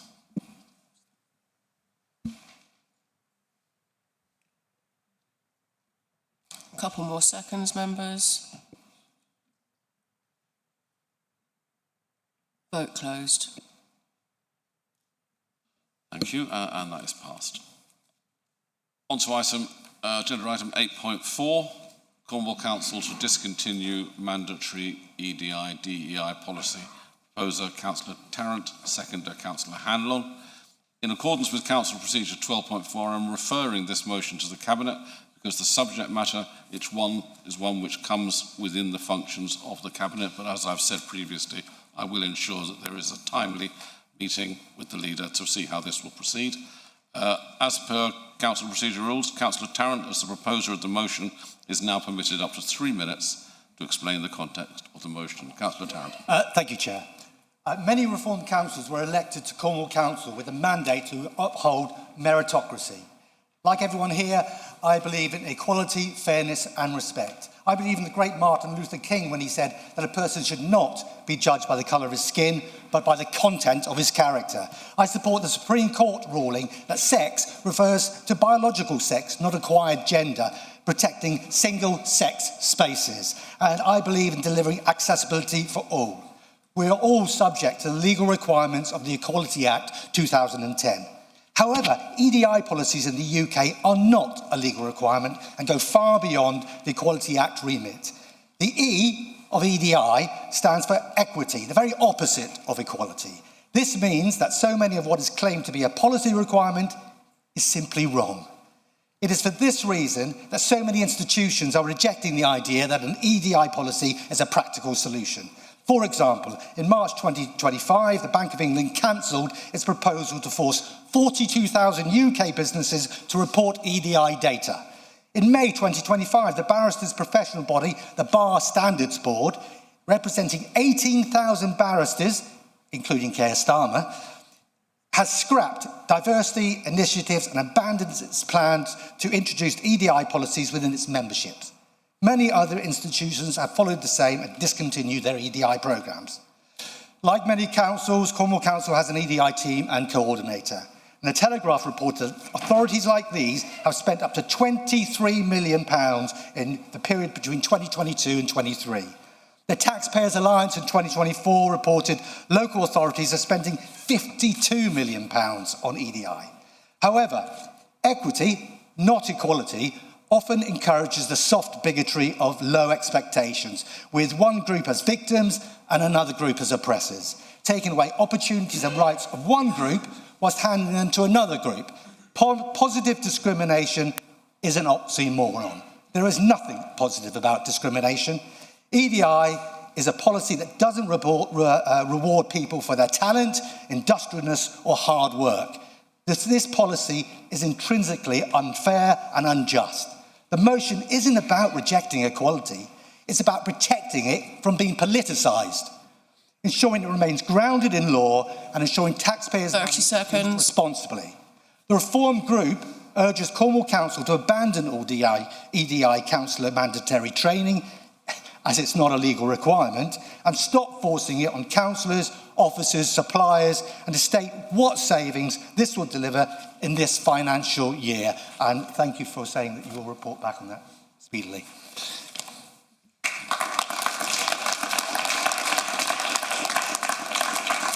Thank you. We move on to agenda item number 9, allocation of seats, and I will ask the leader. Chairman, before you do move on, could I just ask? Sorry, is there a particular point of order? Well, if you want to, well, yeah, procedural order 14.5 A to G. So I've been on this council and in this chamber for 33 years, and every year democracy seems to be taken and sucked out of it. When we were in opposition, we said the last administration was holding full councils which had absolutely hardly any council business on, and it was a waste of money. We've had 2 important motions put for us, but because we can actually influence those, we're told they're going to be referred. Order, Councillor Mitchell, you know this, but I will just say to you that I have taken on board the difficulties of debating motions here. I've taken it to Constitution and Governance. They will be discussing on the 7th of January, I believe, how we are going to make 6th of January, how we are going to take motions forward so that we can debate more things, and I look forward to seeing you there. Thank you. Point of order, please. No more points of order, because I don't believe that was a point of order. I'm moving on. I've got an actual point of order, please. Well, tell us. Pardon me, I'm sorry, Chair. Factual correction, EDI definition. No, not if you're going to start debating it. We're not debating it. I've made that quite equality. Happy for a debate, Chair. Happy for a debate. Sit down. It's equality. Councillor Dwelly, please sit down. We're moving on. I've made it plain. We're not debating it. That's that. We'll come along. No, you won't be able to come along. Actually, you can. We'll be going to Cabinet, I think, I imagine. So let's see what happens then. Agenda item number 9, allocation of seats. I will ask the leader to propose and Councillor Ashton to second the recommendation set out on page 51 of the agenda. Appendix 1 has been circulated this morning. Please raise your hand. Well, after they proposed and seconded, please raise your hand if you wish to ask a question. Thank you, Chair. Happy to propose recommendations as set out. Happy to second, Chair. Thank you. Now, if you'd like to raise your hand if you wish to speak.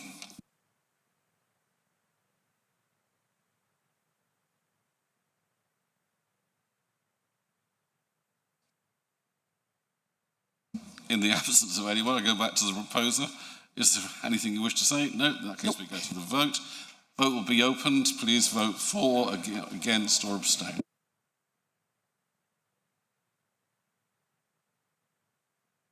Couple more seconds, members. Vote closed. And that's passed.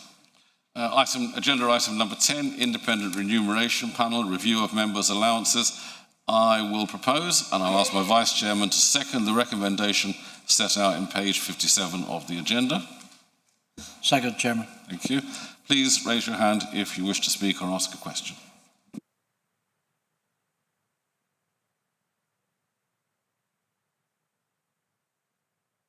Councillor Donathorne. Thank you. We will, well, I certainly will, but hopefully my group will be supporting, obviously, this recommendation today. It's not a new point, but it's one to ask for clarification. Is obviously, I think it is right that it's an independent panel that sets members' allowances, but we continue to have the same issue where then members are asked to vote on it once a recommendation is made. I ask again, is there any way to make this a properly independent recommendation that does not require the approval of members to make it actually independent?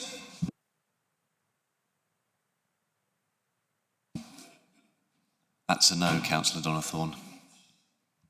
It was worth asking. Thank you. So no, so what we're asking you to do now is to vote for the independent panel to look into things. So vote will now be, unless you want to say anything else, Leader. No, the vote will now be opened. Please vote for, against or abstain using the options on your map.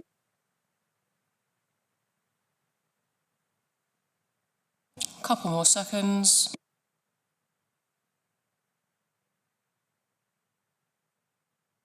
Vote closed. And that's passed, thank you. Along to agenda item number 11.1, Council Procedure Rule 422, allocation of substitutes. I will ask Councillor Cole to propose and Councillor Rose to second the recommendation set out on page 63 of the agenda. Councillor Cole. Thank you, Chairman.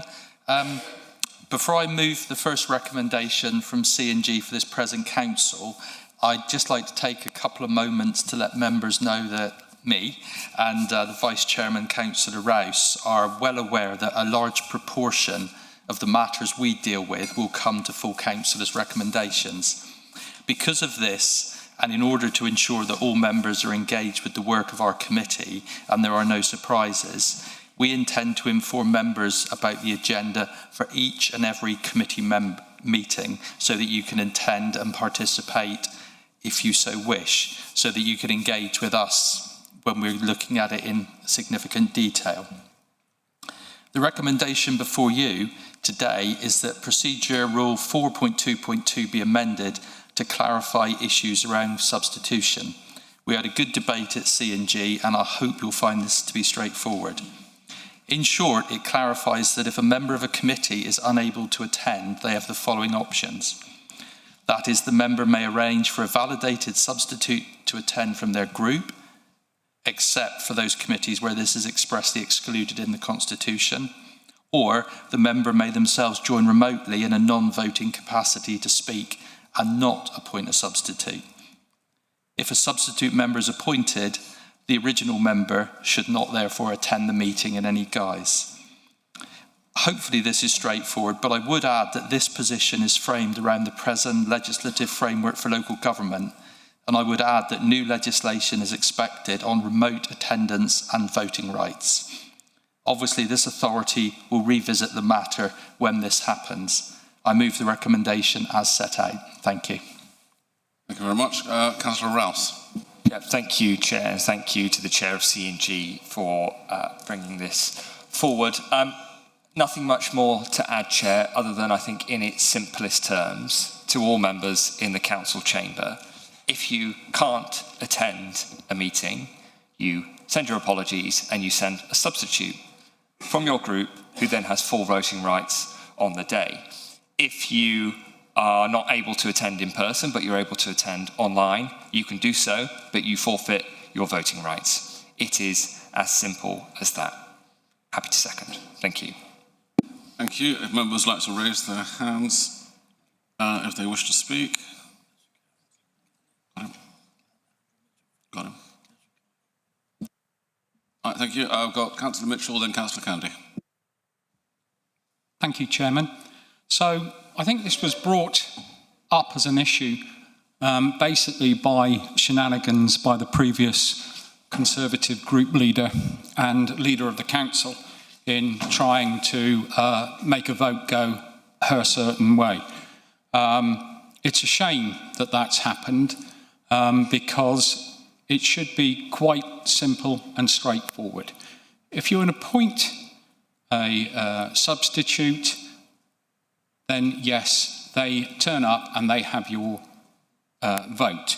However, to be excluded, as a number of members were when they were in that position, because they couldn't make it for whatever reason to County Hall, maybe they were out of Cornwall, or they were in bed with flu or COVID or something, to bar them from actually attending and contributing with the chairman's pleasure to be able to add something, because they could have spent the last 4 years of an administration contributing, listening, debating the issues on that committee, and then go, no, you've sent a substitute, you can't comment. It's just ridiculous. And to me, I also think quite offensive. So if we can change it, that a member who even has sent and appointed a deputy can attend the meeting, then that sorts all of that nonsense out.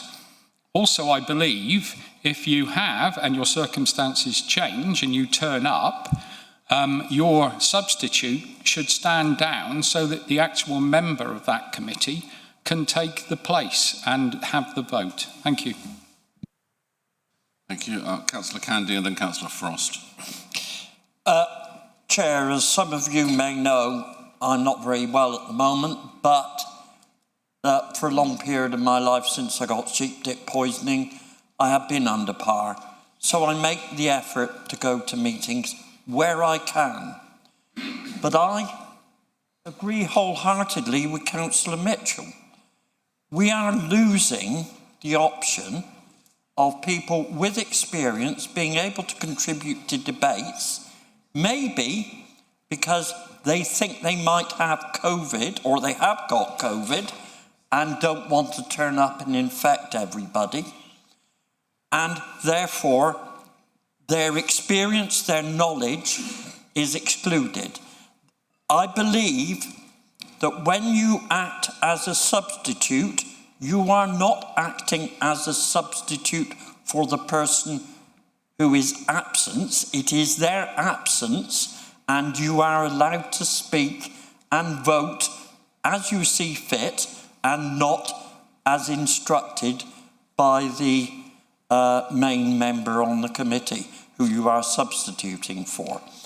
I think it is I think the legislation will change, so we probably don't need to spend too much time on this. But I think I've made my point. I think we're missing out by telling people they've got to vote to look on the webcast, can't contribute. We're missing a trick and missing some experience and knowledge. Thank you, Chair. Thank you. Leader? Yeah, thank you, Chair. I think for those of you that were in the chamber in the previous administration will remember that I was the one that actually led the charge for this to be kicked back to committee for the exact reasons that I felt it was unfair that if you could not make it in because you broke your leg, you were not allowed to give your point of view online and let your substitute do the voting. I think the reality is now it's been kicked back to committee twice with two political variations of that committee, and both of them have come up with the same answer. Kind of makes me think it's probably the right one. Begrudgingly, I will be supporting it, but two committees have looked at it, different committees, and come up with the same answer. Thank you. Anybody else? No? Go back to Councillor Cole for you to respond to what you've heard. Thank you. I do think the recommendation is correct. In terms of what it says, it does give members significant flexibility. So those members who are unable to attend but wish to participate, they can do so without sending a substitute, and they can do it virtually. I think we're all aware the reality of lots of council meetings, committee meetings, are that actually the key thing is discussion very often, much more so than the vote, because there tends to be a lot of consensus on the issues that we're discussing. So this does actually give members the flexibility not to attend and vote, but to give their input into a policy that is then sent forward to Cabinet or wherever. So I think it does work. And I would remind members as well, we've got the added complication of certain committees, such as planning, for example, where if we didn't have these strict rules in place, we could become very open to challenge in terms of decisions that are being made. And just to repeat what I said at the very last bit of my previous contribution, this is going to change if the government starts putting the legislation through, and then obviously we will work then to get to incorporate that into our new rules. Thank you. Thank you. So are we ready to go to the vote then? Okay, the vote will be opened. Please vote for, against, or abstain.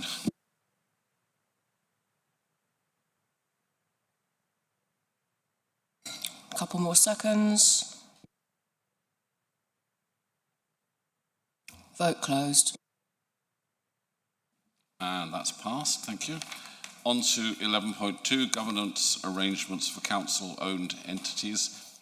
I will ask Councillor Cole to propose and Councillor Rouse to second the recommendation set out on page 73 of the agenda. Councillor Cole. Thank you. Something slightly different. Article 21 and the associated protocol, which sets out the council's framework for establishing and governing entities owned by the council, and which seeks to provide transparency across a portfolio of entities and ensure a consistent approach to governance with clear roles and responsibilities. A bit of background: these documents were previously considered by full council in January of this year. Proposed changes were then referred to the Corporate Finance and Performance Overview and Scrutiny Committee and C&G in that order for deliberation. A lot of members have been involved in these recent discussions, and I think it represents a good example of councillors and officers working together. The Cabinet further ensured that a review of council-owned entities, a governance review, was undertaken through a working group led by Councillor Painter. Outcomes of this review were incorporated into a draft of Article 21 and the supporting protocol, and the Corporate Finance and Performance OSC requested further changes. I think very importantly, officers and members on C&G concurred with the view of councillors on the Scrutiny Committee, and changes were made to the documentation through that recent C&G meeting, and these are included within the recommendation to full council today. The recommendation is in front of you. I won't go through it all. I'll just point out a few key points within it or the supporting information. Textual changes have been made which make it clear that the core purpose of council-owned duties may be that they are for public value rather than just profit. I think this was a key member-led modification. There is also confirmation that both officers and members may serve on boards, with mandatory training for all board members. The previous recommendation would have excluded councillors from serving on such entities. There is clarification about the role of scrutiny, and also, very importantly, there is a commitment in the recommendation for a review of governance arrangements within 12 to 18 months, with findings reported back to all the relevant committees. Hope it's straightforward and clear. I'll move the recommendation as set out. Thank you. Thank you very much. Councillor Rouse, will you second the proposal? Yeah, happy to second, Chair. Thank you. Seconding the recommendations as set out. But what I would say is this is a clear statement of intent, I think, actually, of C&G working collaboratively and well with the Scrutiny Committee, on this occasion, CFP and officers as well. So long may that continue, but happy to set out, Chair. Thank you. Thank you very much. Please now raise your hand if you wish to speak. Councillor Mitchell.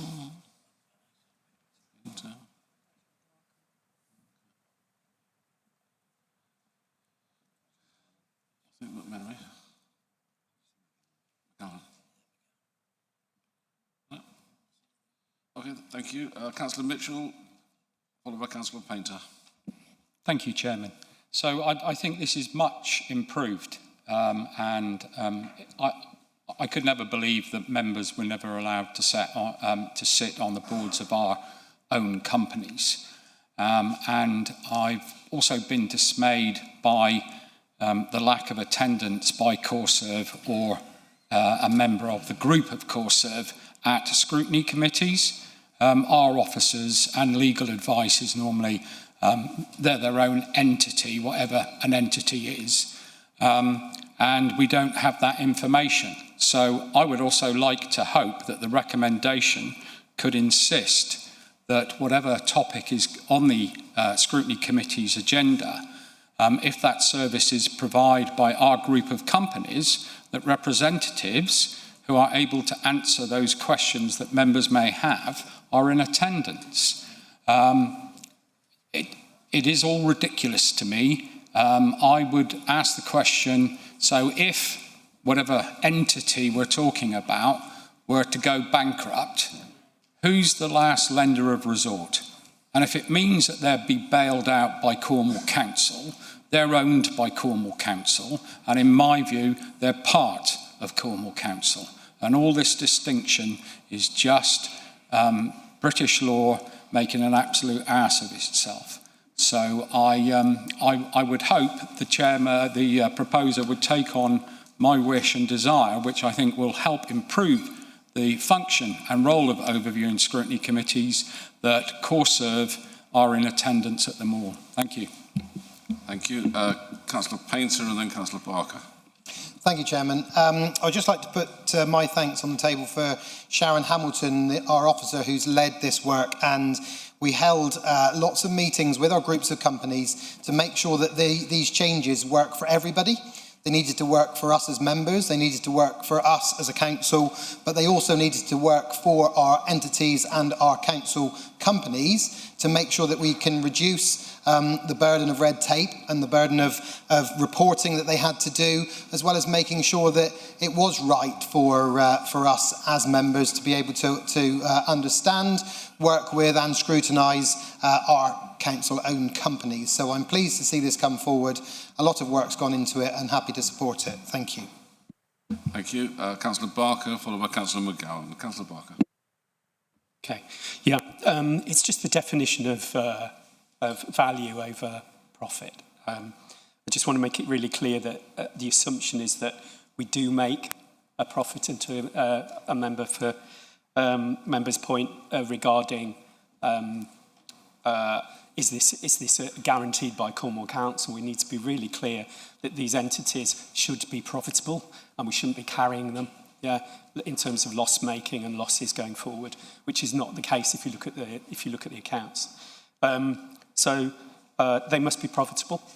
There is an argument around value.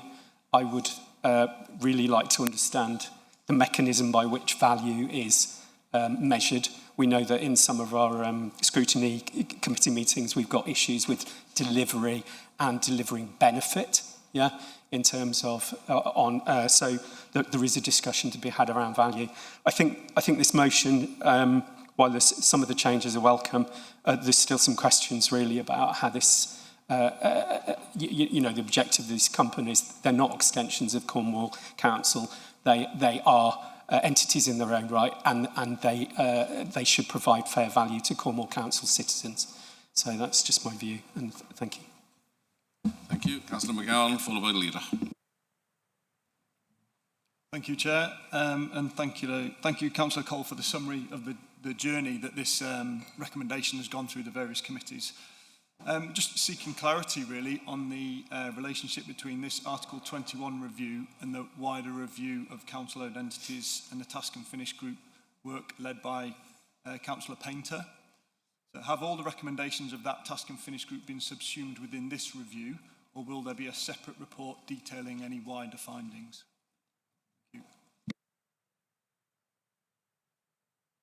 Well, next up we have the Leader, as it happens, who might well know the answers to that. Into this is directly answer to your question. So Councillor Painter's task and finish group and the wider review that I set out has been subsumed into these recommendations. What I wanted to say was just to Councillor Mitchell's point on the group of companies attending committee meetings, etc. I actually completely agree with him, and I've actually made that a thing now. So it should be, so there are times when it would be inappropriate for discussions that we are having as a council on a committee business to have them present. But where it is appropriate to get their advice, we would have them in there. And I don't know if who attended Cabinet at the last Cabinet meeting, but they were all there in attendance so members could ask questions of them. And that is going to be ongoing. All right. Thank you. I don't see anybody else. Councillor Priest. Miras. It's really just to highlight in my role as portfolio holder for tourism on page 77, which is the minute excerpt from the committee meeting held on the 4th of November. It was referenced here under item 14. A member had referred to the recent closure of Visit Cornwall and requested clarification on member engagement in such situations. And I just want to make sure, for those, I'm sure everyone has read every word of these documents, but it's really, really important for this to have come up potentially in this conversation in section 21, Article 21. It's really important that everyone understands that Visit Cornwall is not an arm's length organisation related to Cornwall Council. It was, it's now in liquidation, but it was a separate CIC managed under its own constitution and governance with its own board of trustees. I just want to make that really clear in the chamber so that is really clear going forward. Thank you, Norris. Thank you. And I've got nobody else, so back to Councillor Cole to sum up. I don't think you need to take on board Councillor Mitchell's comments on officers to attend because we've had an assurance from the Leader. Are you happy? Yes, thank you. Councillor Cole. Yeah, no, thank you for that. And I heard Councillor Mitchell Chunter behind me, so I know he's happy, which is good. So, the only comment on, I'm pleased that a number of members have been involved in this discussion, so hopefully they feel we've done a relatively good job. But the key thing is it will be reviewed in a very short period. So the one thing I will comment on is Councillor Barker about core value can be about public good, not just profit. That was not written in the context of we're going to make a loss for the public good.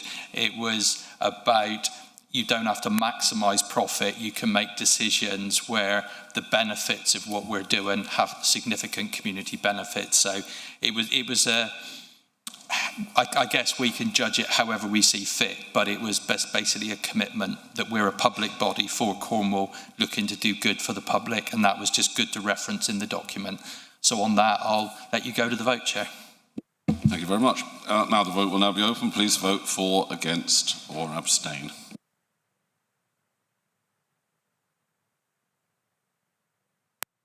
A couple more seconds. Vote closed. And that's passed. Thank you very much. And at that point, I'm going to go to lunch because I think we're slightly ahead of schedule and we can go down while there are still some things in the canteen. I propose 45 minutes, which take us back at 1:15. Just 1:15. Hold on a second. This item is very quick. quick. Can you remember to look at the stalls outside that they've set up? In the light of feedback. Sorry, Chair. In the light of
Like to take your seats, please, and we can get going again.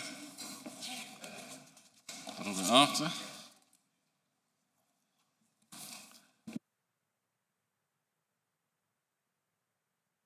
Right, agenda item 12.1. I will ask Councillor Mike Thomas to propose and Councillor Burnett to second the recommendation set out on page 133 of the agenda. I'm happy to propose, and Councillor... Yeah, happy to second, Chair. Thank you. So, members, this is the appointment of an employee representative to the Pensions Committee. You'll see this is set out on page 140 that gives you the details of Emma Causer. And if I read out a statement prepared. Following the retirement of an employee representative from the Pensions Committee in April 2025, Cornwall Council's trade unions were invited to nominate a replacement. One nomination was received, Emma Causer, who is a functional family therapist and GMB convener for Cornwall Council. Emma was interviewed by myself and the head of pensions, Sean Johns, and she demonstrated strong communication skills, commitment to colleagues, and enthusiasm for the role. She sees joining the committee as a natural progression and an opportunity to better support LGPS members, local government pension scheme members. The Pension Committee voted on the 30th of October to recommend Emma's appointment, and I now ask full council to approve this recommendation and appoint Emma Causer as employee representative on the Pensions Committee. Back to you, Chair. Thank you very much. Councillor Burnett, do you want to second? Are you ready to second? Yes, happy to second that, Chair, and echo the Mr. Thomas's comments. Thank you very much. Please raise your hands if you wish to ask a question. Councillor Priest. Councillor Priest. Thank you, Chair. It's not a question, actually. It's just a correction in the papers, I think. On page 134, it says that Appendix 2 to 4 is not relevant to the Council decision, but the appendix is labelled number 2, so I just wonder whether that should be amended for the notes. Thank you.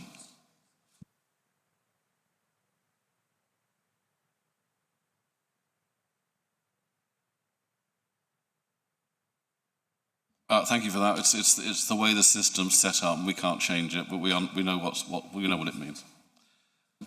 Thank you. Anybody else? Back to the proposer. It was just great to meet somebody enthusiastic about pensions. I don't know if any of you have had amazing enthusiasm, but in my experience, you do come across people. They really do exude a real interest in the pension world. So it was really great to meet Emma, and I look forward to joining the committee, subject to your approval. I think the number of people who want to speak gives you a little clue there. So please, now the vote will now be open. Please vote for, against, or abstain.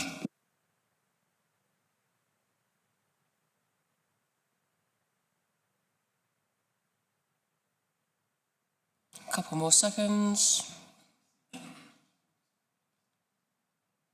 Vote closed. Thank you very much. That's passed. Move on to agenda item 13.2, Cornwall Harbours Board and Maritime Services, dues, fees and charges. I'll ask Councillor Rogers to propose and Councillor Alvey to second the recommendation set out in page 167 of the agenda. Councillor Rogers. Thank you, Mr. Chair. Before making my proposal, I want to take this opportunity to thank the Marine Services team on their hard work in putting this budget together. With rising costs in the marketplace and the fact that we have ageing harbours, they're exposed to very challenging coastal environments. This hasn't been an easy task.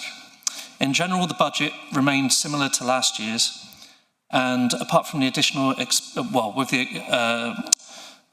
additional expenditure for repairs and maintenance to bring us up to date and protect us from much larger potential repair charges in the future.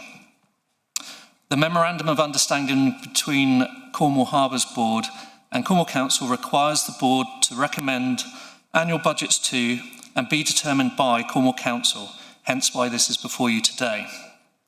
Therefore, I wish to propose that the Council support to move the Cornwall Harbours Board and Maritime Service budget for the financial year 2026 to 2027 as set out in Appendix 1. Thank you, Councillor Rogers, and you've corrected my mistake, because I'd launched us into 13.2, but you've quite correctly stayed on 13.1, which is, thank you very much. It's still Councillor Alvey to second 13.1, service budget. I'm happy to second. Thank you. Anybody got anything to say on this one? Councillor Priest. Morass. I had a question, which is about the item 3.1. The benefits to customers and residents are that the ports and harbours are financially sustainable in the long term without recourse to the general fund. I would just like to understand, we have a net cost of 26,000 to 25-26, which is increasing by 125% to 58,288. So if that isn't covered by the fund, then how is that deficit covered, please? Councillor Rogers, are you able to answer that? Yeah, I think so. There is a general fund for Cornwall Harbours. There's actually three funds. One's a general fund, one's for the Port of Truro, and one's for the Port of Penryn, which comes in at around about 1.9 million in total. So any excess is covered by the general fund. Sometimes there's surplus and sometimes there's a deficit. Morass. Thank you. Anybody else?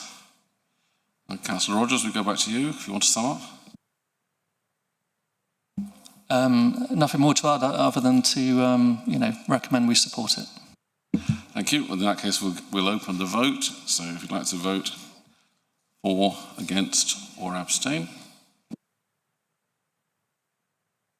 A couple of seconds.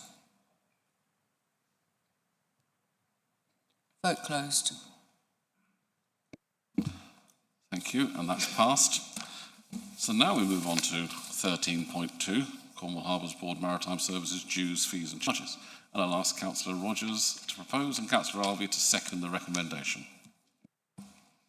Thank you, Chair, again. I recommend to the Council that we support the Cornwall Harbours Board and Maritime Service Dues, Fees and Charges for the financial year 2026 to 2027 as set out in Appendix 2. The income from dues, fees and charges is required in order to ensure that the ports and harbours meet their statutory obligations and are managed collectively wherever possible to be self-sustaining. The Ports and Marine Facilities Safety Code states that harbour authorities and competent harbour authorities have power to collect harbour dues, pilotage charges, and other charges that users should be able to raise enough to provide resources to enable them to pay the discharge of their statutory functions.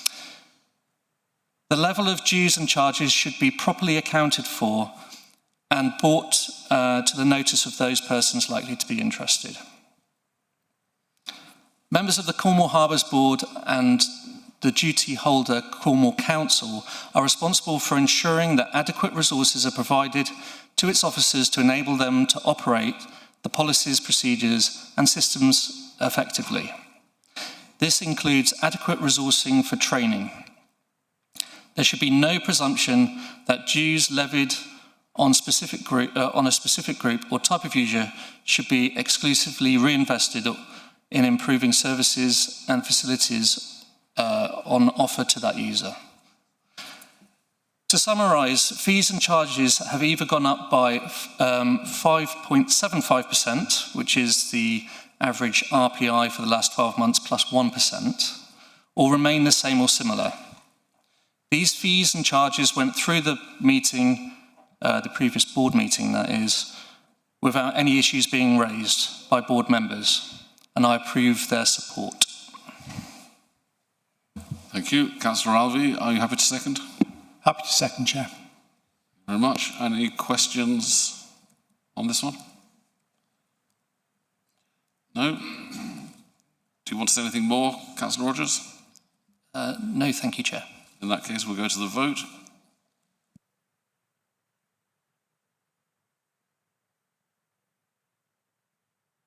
Couple of seconds. Vote closed.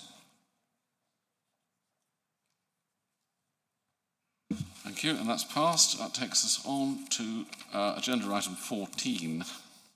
Members will be aware that a period of 60 minutes is allotted for questions from members to the Cabinet. Members are not required to give advance notice. Please raise your hand if you have a question so that my Vice Chairman can make a note of your names. Right, do you want to start doing this side?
Well, hopefully we haven't missed too many. That flurry of hands. So you've got 60 minutes. Questions are supposed to be brief. We've had people spending 3 minutes on questions. That's for motions. It's brief here, please. And supplementary questions are definitely 30 seconds. So I've got Councillor Tarrant, followed by Councillor Blackman. Thank you, Chair. It's a question for Cabinet Member for Economic Regeneration and Investment, Councillor Dwelly. The North Cornwall MP, Ben Maguire, recently stated that Councillor Dwelly recently suggested the council should flog off all its farms. Although I admit Councillor Dwelly did say that it was his hunch there might be some new uses for some of the land. Might that be for concreting over greenfields for yet more and more unaffordable housing and more solar and wind farms? And how does that fit into your green agenda, food security and low food miles? Thank you. Councillor Dwelly. Oh, not really sure I understood that. That was about 20 questions. We're not selling off the farms. Ben Maguire MP was wrong, and I think he was joking.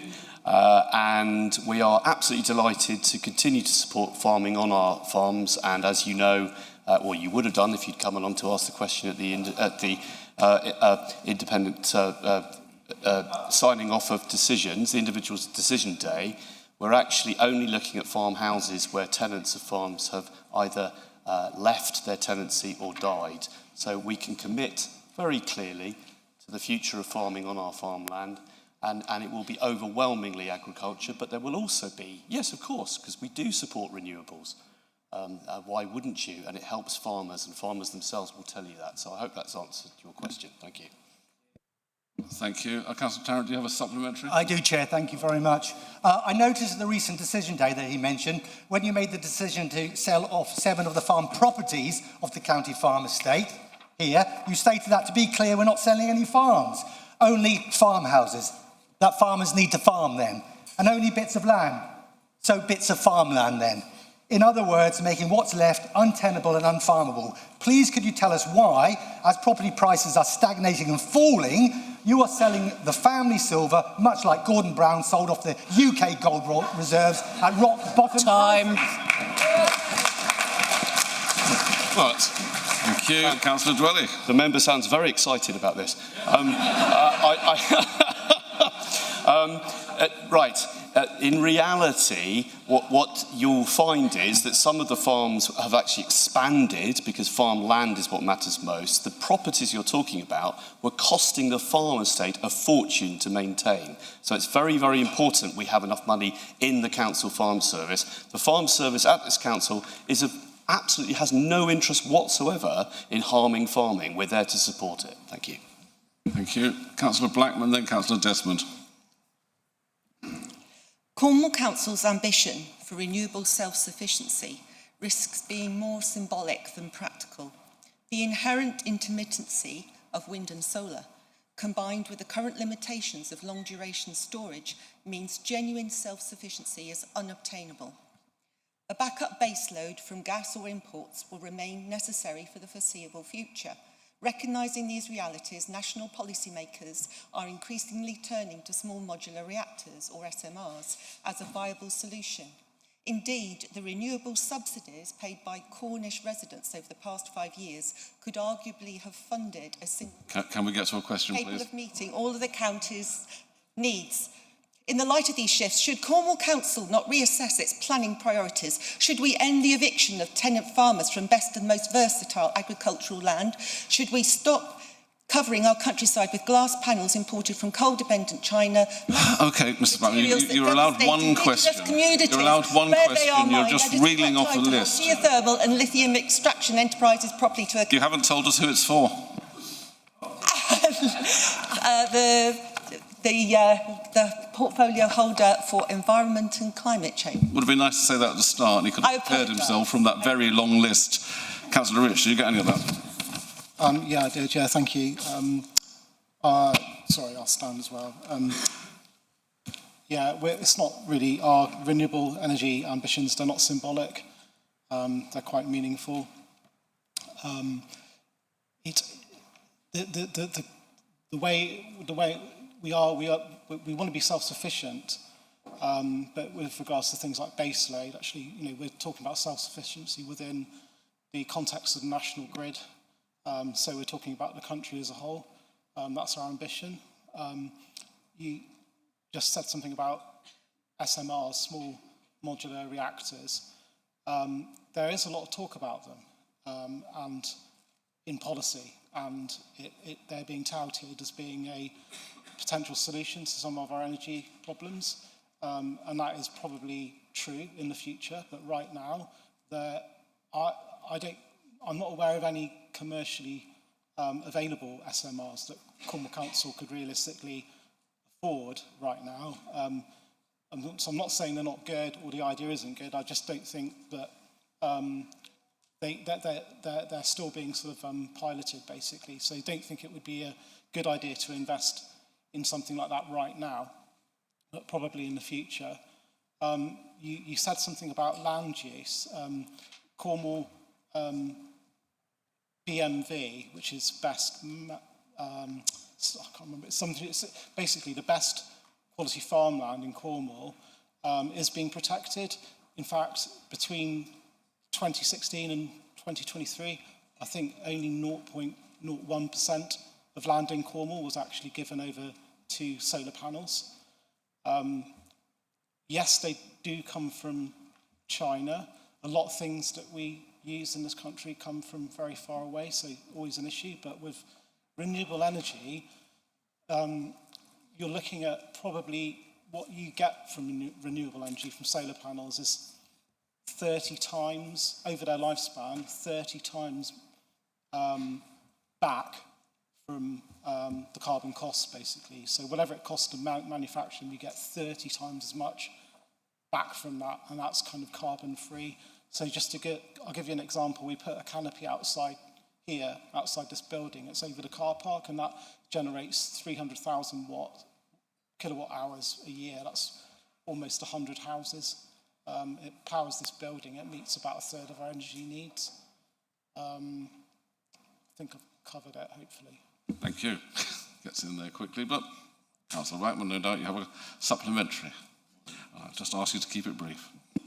Are you aware that Professor Dieter Helm of Oxford University, a respected authority on environmental economics and an ardent advocate of net zero, is proclaiming from the rooftops that the major part of the carbon emissions reduction achieved by the UK has been an illusion? In reality, our carbon emissions have been offshored. Are we putting our residents through purgatory with eye-watering energy costs and all the evils that follow for a mirage of moral virtue?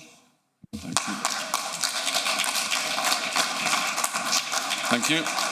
Are you That's a supplementary. I'm quite happy with that. Councillor Rich, are you aware of whatever Professor Dieter said? Yeah, and so when I said BMV earlier, I mean best and most, it stands for best and most versatile land.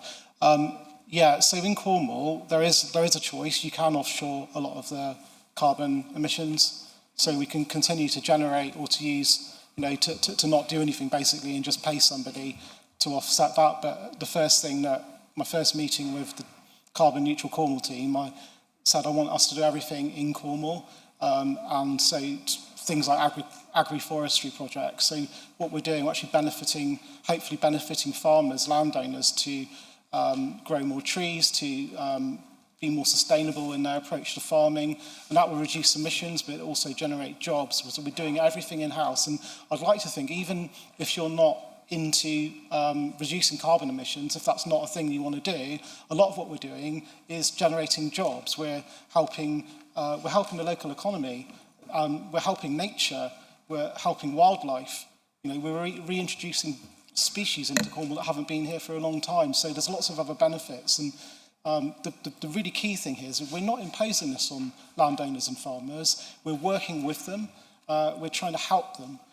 We're not preaching or being zealots or anything like that. So, yeah, we're not offsetting anything. That's not what we want to be doing. We want to be doing everything in-house. Thank you. Councillor Desmond, followed by Councillor Barker. And Councillor Desmond, don't forget to say who it's for. My question is for the leader. Several prominent independent businesses have approached me regarding the lack of parking in Truro and the significant negative impact it is having on their businesses. They, like many, are questioning why Moorfield has been deemed unsafe after over 50 years of safe use. Officers claim the building is structurally unsafe, but an independent assessment carried out by expert structural engineers rejects the officers' claims and say it could be reopened safely if remedial works were carried out. Already the council has lost significant revenue from the closure and paid substantial amounts for out-of-county advice. These funds could have paid for the maintenance of the car park. The building we are in now, Cornwall Council, is constructed in the same materials and has the same lifespan as Moorfield. My question is it unsafe also? Should it close also? Thank you for your question. That's not for me, that's for the Councillor Rogerson, Cabinet Member for Transport, as parking comes under his portfolio. With your permission, I'll stay seated because the microphone tends to pick me up better. I thank Councillor Desmond for a question.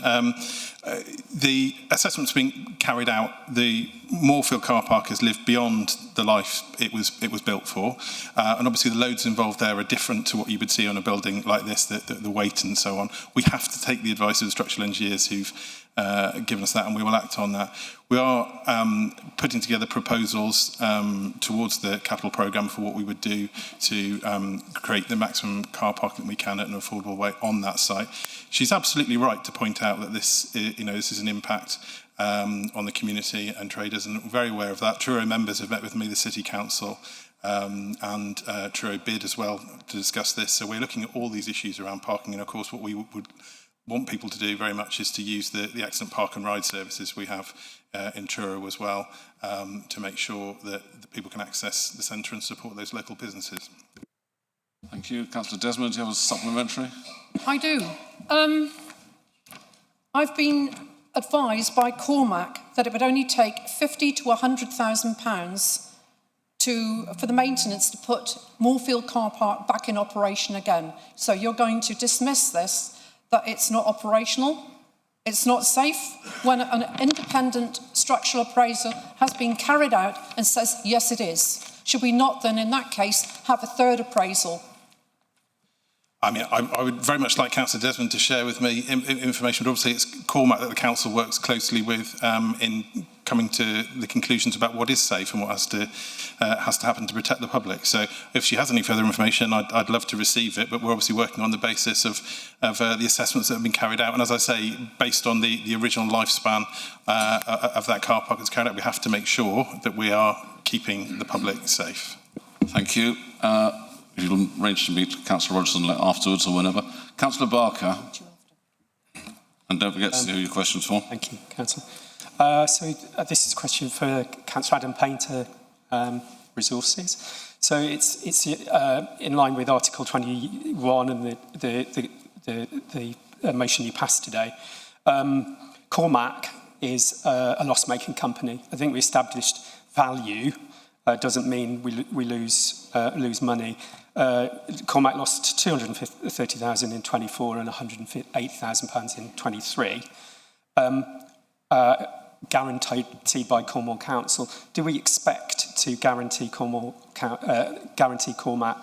and roll forward that going concern into the next financial year? What's our strategy for competition and also ensuring that these companies aren't loss-making going forward? Thank you for your question. We do have, as you know, several companies within the council. One of those companies is Cornwall Airport Newquay, which we choose as councillors. We voted many a time to support the airport, and it is a loss-making business. That works under CoreServe as well. We do want to make sure that our companies are providing value for money, so they are regularly assessed for that. They do tender for work, and in Cormac's particular case, then they do tender for work. They do have to tender for the contracts that we give them to go forward and prove that they deliver value for money. So it is something that we are keen to make sure that does happen. I think, as we discussed earlier, value and value for money can be measured in lots of different ways as to what our companies provide for us. But it is something that we are keen to make sure that they are delivering value for money. But we do effectively bankroll these companies. We are looking at ways in which these companies can work with other external finances as well and bring in different sources of finance. And we're working particularly with Treveth, who have spent a good lot of money buying up land and houses and indeed building houses and now renting out or selling houses to local people. And over 400 of those houses have been sold, have been either rented out, or a small number have been sold to local people as well. So yes, our companies, at the end of the day, if one falls over, then we are there to pick up and carry that can. So it's something that we have to be careful with when we're doing that, and the way that they work, looking at the risks of those companies to make sure that we can cover that off. Thank you. Do you have a supplementary? Thanks for your answer. Just to extend that then, if it's possible to maybe look at the bidding processes for these quasi companies. I still have to assert that companies should be profitable, and if we could look at possibly the bidding processes and the profit margins of these companies so that they deliver value and also some kind of profitability going forward, given that we've got a budget statement tomorrow that means our trading environment will be significantly more challenging. All of our companies bring their business plans and their budgets to scrutiny committees. So they are all publicly available for people to see on what they're doing, along with their budgets and obviously their audited accounts. So we do keep a close eye on that, and it's up to members who sit on those scrutiny committees to equally scrutinise our group of companies and ask questions. And as the leader said, we will be having those managing directors of companies and the chairs of companies at our meetings. So they are there available to answer those questions. Thank you. Councillor Smith, then Councillor Evans. Councillor Smith. Thank you, Chair. My question is to Councillor Dan Rogerson, Portfolio Holder for Transport. Cornwall Council has been heavily promoting Road Safety Week, with Councillor Rogerson himself appearing on the Council Facebook page on the 22nd of November, talking about safety awareness and protecting people on Cornwall's roads. And of course, we all support what Councillor Rogerson has said. My concern is, does Councillor Robertson agree or disagree that college transport linked with Stagecoach, who are contracted to take students to various colleges across Cornwall, is following Cornwall Council's road safety plan? Is it acceptable that 70-seater double-decker coaches have up to 100 tickets sold at a fee of £850 per student? This causes oversubscription of seating capacity, leaving students standing in aisles and stairs. Taking the route from Liscard to Callyworth College at Bodmin, students are regularly standing in the aisles and stairs for the entire journey on the A38 through the Glyn Valley, one of the most dangerous roads in Cornwall. So I asked directly to Councillor Rogerson, is it acceptable only on safety grounds, on moral grounds, or on any grounds at all?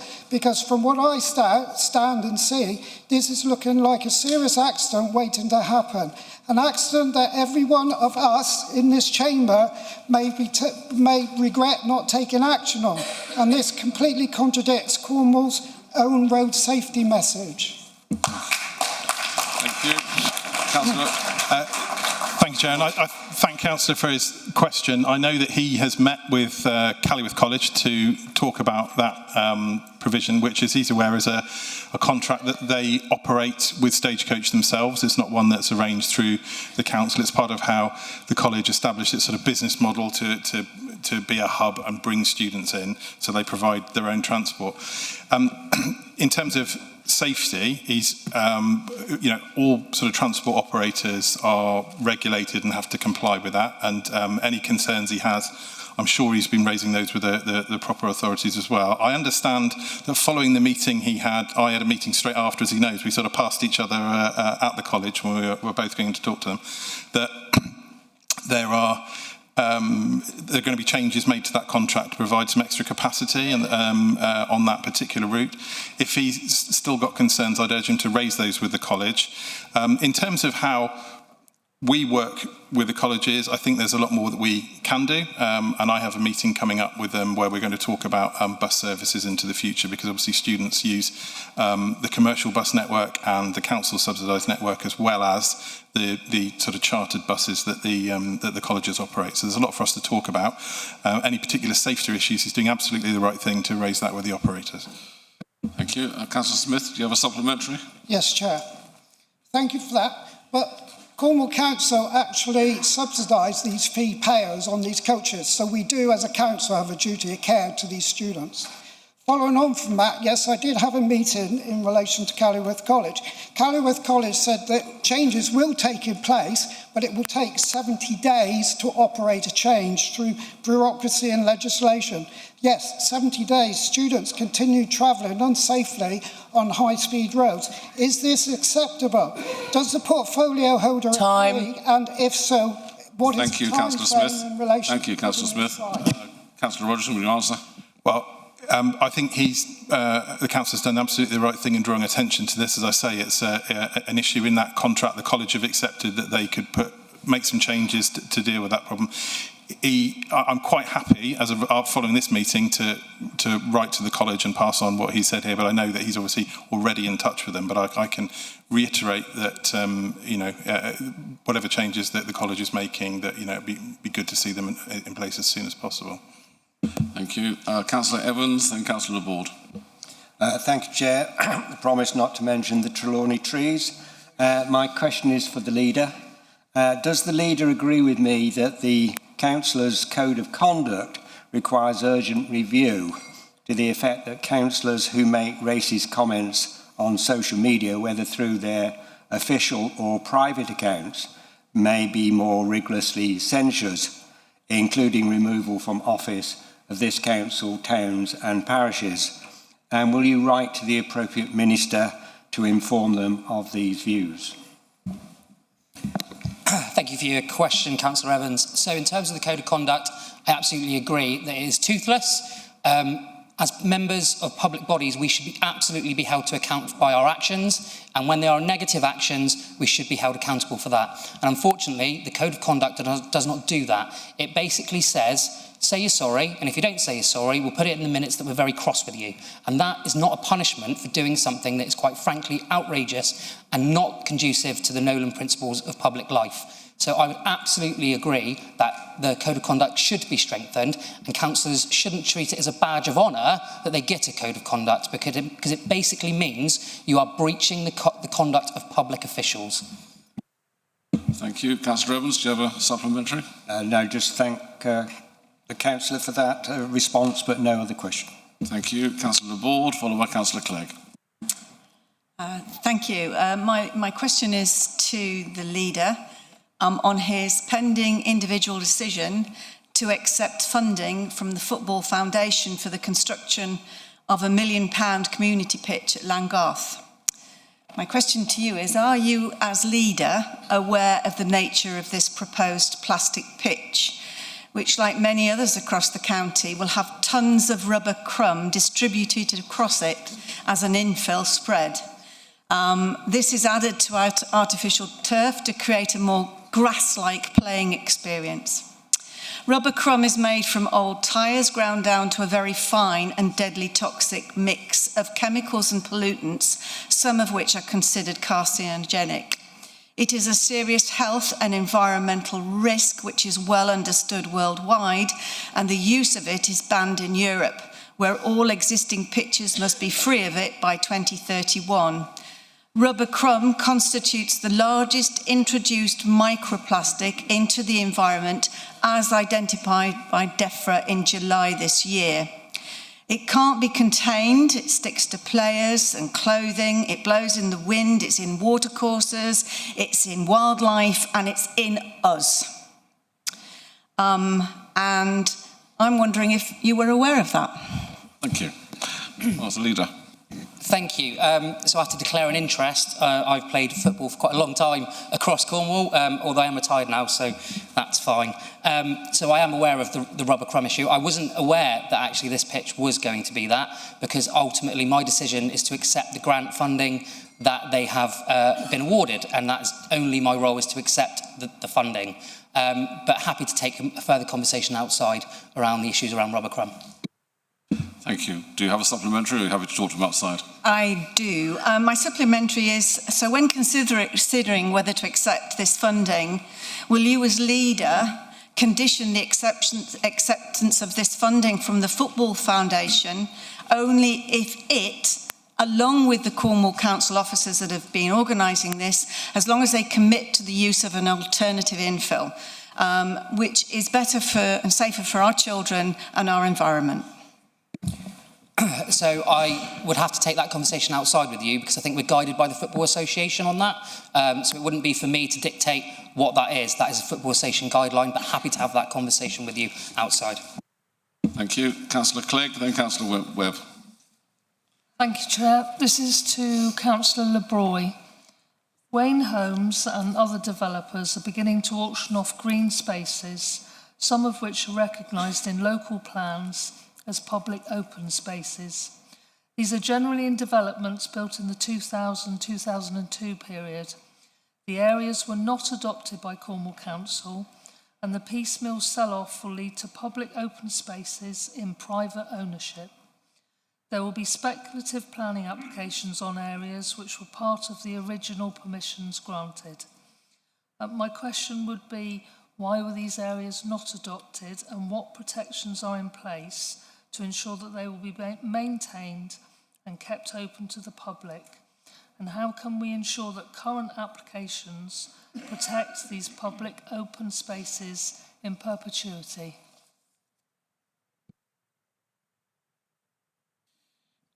And thank you for the question.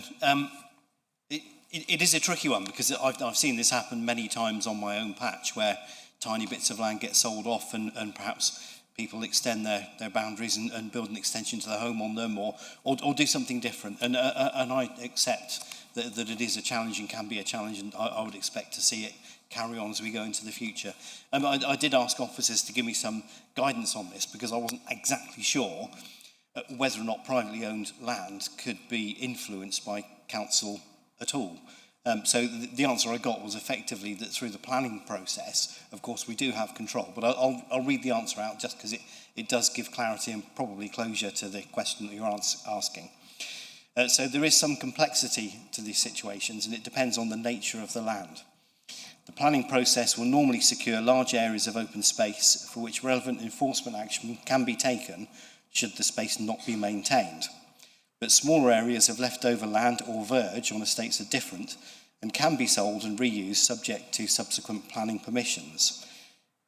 As indeed this council does. We auction off small areas of unused land, which I've seen happen on many occasions. With reference to the specifics, if you want specific help or advice on some land in your patch, I'm very happy to take that on and talk to Wayne Holmes along with our council officers to give you a specific answer. But I'm not sure I can offer you the comfort that you're seeking. Thank you. Councillor Clegg, do you have a supplementary? Thank you for that offer. Yeah, I'd like that. Thank you. Councillor Webb, then Councillor Candy. Thank you, Chair. My question is for Councillor LeBroy, I believe. With so many in temporary housing, why are we still seeing so many empty homes that look reasonable condition on the outside? They're still sitting empty. I know the condition is one of the reasons. Are there any other reasons they sit empty?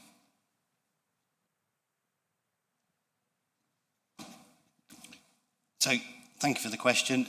The answer is, as always, it's down to money.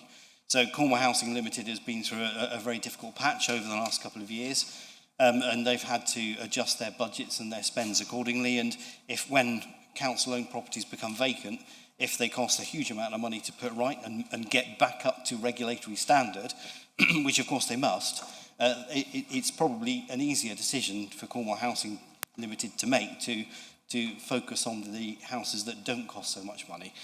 My personal opinion is that every house that remains empty, especially long-term empty, is a mini tragedy in itself, because it could be a home for a family and children.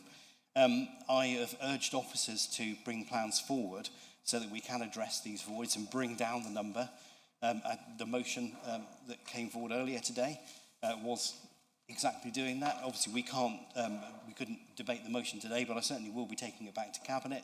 I've aired these concerns amongst all of my Cabinet colleagues, and I really hope that going forward in next year's budget, there will be putting a substantial amount of money back into Cornwall Housing Limited. I can't promise the exact amount because we haven't finished off our budget yet, but to reduce the properties that are empty or known as voids dramatically, and to look at other means of getting them back into use. So thank you for the question. I take on board and absolutely agree with you.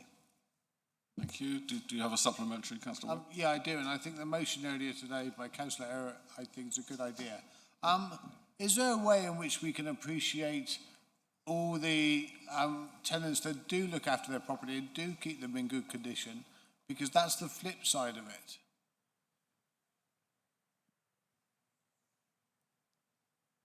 I'm not entirely sure if we do, but what a great idea. I can take that back to Cornwall Housing Limited. Thank you.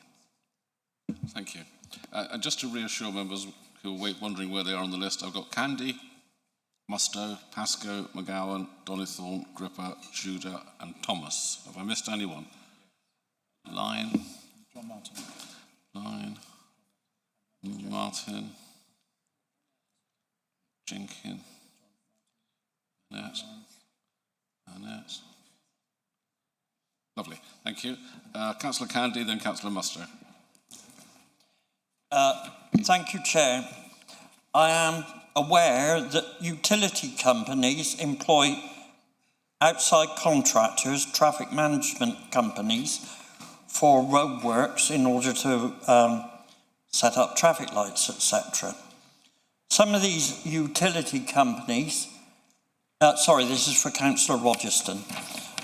Some of these utility companies seem to undertake no value for money on their outside contractors and are in turn going for the lowest cost option, which has led to unreliable traffic lights, etc., as I have just witnessed in my division, but talking to members find that this is happening elsewhere. This does not apply to Cormac, Chair. What recourse do Cornwall Council have to refuse permission for the street works access permits where traffic management companies have not supplied efficient equipment, but have had equipment which is continually breaking down? Thank you. Councillor Rogerson. Thank you, Chair. And Councillor Gandy, I know this is a source of huge frustration to people across Cornwall, where any interruption to the normal flow of traffic is a pain for everybody. And if the equipment that should be making that happen as seamlessly as possible is not working, that adds another whole level of disruption to local communities. I'm aware of an issue in his division that's been raised to me by members of the public, as well as he himself, of malfunctioning lights. Essentially, statutory undertakers will notify us that they are going to undertake some work under the highway. They are permitted to do that. They have to make sure that they do the work safely and reinstate it after they go. What I would like from him is a specific example of the company and the details of that one. Then I think what I'll do is we can write to that statutory undertaker, draw their attention to the fact that perhaps they could look at different contractors who will actually do the job properly. Thank you. Do you have a supplementary there? No, just to say thank you for that reassurance. We all know that technology sometimes fails, but in this case, it is due to unreliability with a company. So I thank you for following that up, which I know you will do, won't you? That's my question. Thank you. Councillor Mustoe, then Councillor Pascoe. Thank you, Chair. This question for Councillor Priest, and you cut the question I was going to ask off because you've actually announced this morning that the 5th round of the community infrastructure levy funding is going to run in January, which is really great news. And I saw with interest it was around connecting communities, and I just wondered, Councillor Priest, if you could elaborate a bit on the sorts of projects that you'd like to see come forward as part of this community infrastructure levy funding round. Thank you. Muras, Councillor Mustoe. Yes, I'm really delighted to be able to announce the funding round for the new SIL, for the community SIL. I'm always going to be open to hearing suggestions of what people might want in these rounds, so I will continue to be open to ideas. But I was very keen with the brief to think about how it brings communities together. I think the neighbourhood for me is one of the most important things of our role, and the fact that we can work in our local areas. But of course, we have to consider the terms of the funding, which is it's for infrastructure projects, so it's for alleviating the cumulative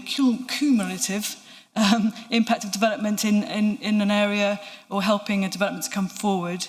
So with that in mind, the sorts of things, and I hope you've got your pen and paper ready, Councillor Mustoe, but the sorts of things I imagine might be coming forward are really sort of things where we're investing in sort of physical improvements for either existing community assets to increase capacity where that's needed, to think about how we can ensure facilities are created, restored or made best use of for age-friendly activities, interconnecting infrastructure, for example, accessible paths, walking, cycling routes, thinking about how we get people connected to nature and that they have sustainable movement around their places. Improved facilities for, like, for example, youth centres, schools, skate and play parks, multi-games areas, football pitches. Social infrastructure, havens and hangouts, for example, thinking about our young people. How do we make sure there are facilities for young people, children? They need more informal spaces, they need activities that they can really be stimulated and their skills can be honed and encouraged. We need to enhance our community spaces to help communities connect, and I mean that in an intergenerational way, and to make sure that we're fostering intergenerational connections. I think building on connectivity, I'm thinking about footpath links, enhancing recreational educational facilities, and I'd like to sort of reference, if I may, a project that I visited last week, which is the Tor Point Library. They are an exemplar, I think. They received a study in the Pride of Place report that the current government used for allocating funding elsewhere from Cornwall.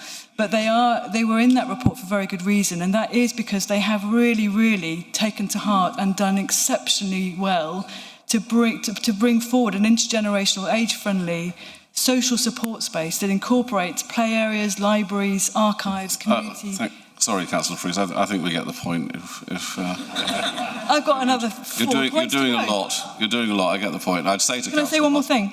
One more thing. Thank you. Really important, which is this is about infrastructure, but it's also about how we connect communities to the decision-making process. How do we get young people leading? How do we get volunteers leading? How do we interconnect those people, the communities, with their town and parish and city councils, so it's not, those decisions aren't being made out of their hands? That, for me, is a really important part of this funding. Thank you. Thank you. And I just say to Councillor Musco and everyone else that if you ask cabinets, we've got a limited time here, and this is your opportunity to question them. You've got a limited time, and if you ask open-ended questions, you'll get full replies, and we won't have much time for any other questions. But Councillor Musto, could you possibly have a supplementary after all that? No, I haven't. I'd just like to thank her for inviting input, and I look forward to working with groups in my area to bring forward some applications. Thank you. Thank you. Councillor Pascoe, then Councillor McGowan. Thank you, Chair. My question is for Councillor O'Boy, portfolio holder for housing. At the last council meeting here in September, minuted on page 23, question 17, I asked you if this council would write to the new Secretary of State for Housing, requesting that he reviews the housing target for Cornwall. It is the highest ever, unachievable, and ensures we will never be compliant with the Cornwall local plan. Have you corresponded, and can members please be copied into the letter and his response? Thank you. Councillor De Bruyne. Thank you. I remember it very well, and I have been working on the letter for some time. I signed it off last week. It went through about 10 different iterations because it's a fast-moving situation, as you might understand. Also, it's linked in some ways to the visit to the Minister that we had last Monday. So I'm pleased to say that I have done that. It has been done. I wanted to make sure it was done before this council because I feel that you probably would ask me that question if it hadn't been done. In terms of sharing the letter, what I'd rather do is wait till we get a response, if that's okay. Ministers are normally pretty quick at responding. Wait till we get the response, and then I'm happy to share it with you and the wider council. Thank you. Thank you. Councillor Pascoe, do you have a supplementary? No, I don't. Thank you. Councillor McGowan and then Councillor Donithorne. Thank you. My question is for Councillor Rogerson. Excuse me. The Highways Act places specific requirements on local authorities when consulting members of the public before felling any trees on urban roads.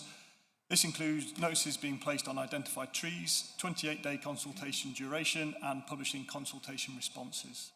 It also requires records of consultation processes to be retained in case a challenge is received. With this in mind, can you confirm Cornwall Council has adhered to the legislative requirements in relation to the proposed felling of trees on Trelawney Road in Falmouth and make public the evidence that the duty to consult was delivered in full? Thank you. Councillor Donaldson. Rogerson. I can hand it over to... I'm sure he'd be happy to be questioned on this. First of all, thank you, Councillor McGowan, for your question. You gave me notice of it about when we sort of broke for lunch, so that was helpful at least to talk about it. But we've talked about this at great length, and members of the community also have had questions like this. And so we're in the process as an authority of giving a full written reply to him on the issues that he's raised up to now. On the specific point of consultation, Section 96A of the Highways Act 1980 requires the Council to have regard to guidance issued by the Secretary of State. That's guidance issued by the Secretary of State. And the Office of View has been that the local highway authority needs to look at how it's taken account of that guidance, and if it's going beyond that or departing from it, it needs to do that for good reason. So there is an acknowledgement that we did depart from that guidance here, which I think is important to say is not departing from the legislation, from what the legal position, but we did so for clear and lawful reasons. So and that's been explained to campaigners during the meetings that we've had hitherto. So although we don't accept that for that reason the previous consultation was non-compliant, was legally non-compliant, we have agreed to revisit that future consultation process for highways trees in light of that and the conversations that we've had. So I think it's important to raise that distinction between what's guidance and what is operating within the law, and obviously we'd expect the authority to be operating within the law at all times, and we will respond in full to the questions that he's raised with the authority. Thank you. Thank you. Councillor McGowan, do you have a supplementary? I do, which are definitely not going to fit within a 30-second limit in response, but just two key points I do want to raise, really. In terms of the written response to myself and campaigners, this has been an outstanding issue for months, and no written formal response has been received by either myself or campaigners, which has been a huge source of frustration. So to reference it now is slightly disingenuous in terms of it still being developed. So just to make that point. And importantly, you've said about revisiting the consultation process in light of what you've just described. So for us to continue the conversation after Time. we'll be revisiting the consultation. Thank you. Redoing it. Councillor Rogerson.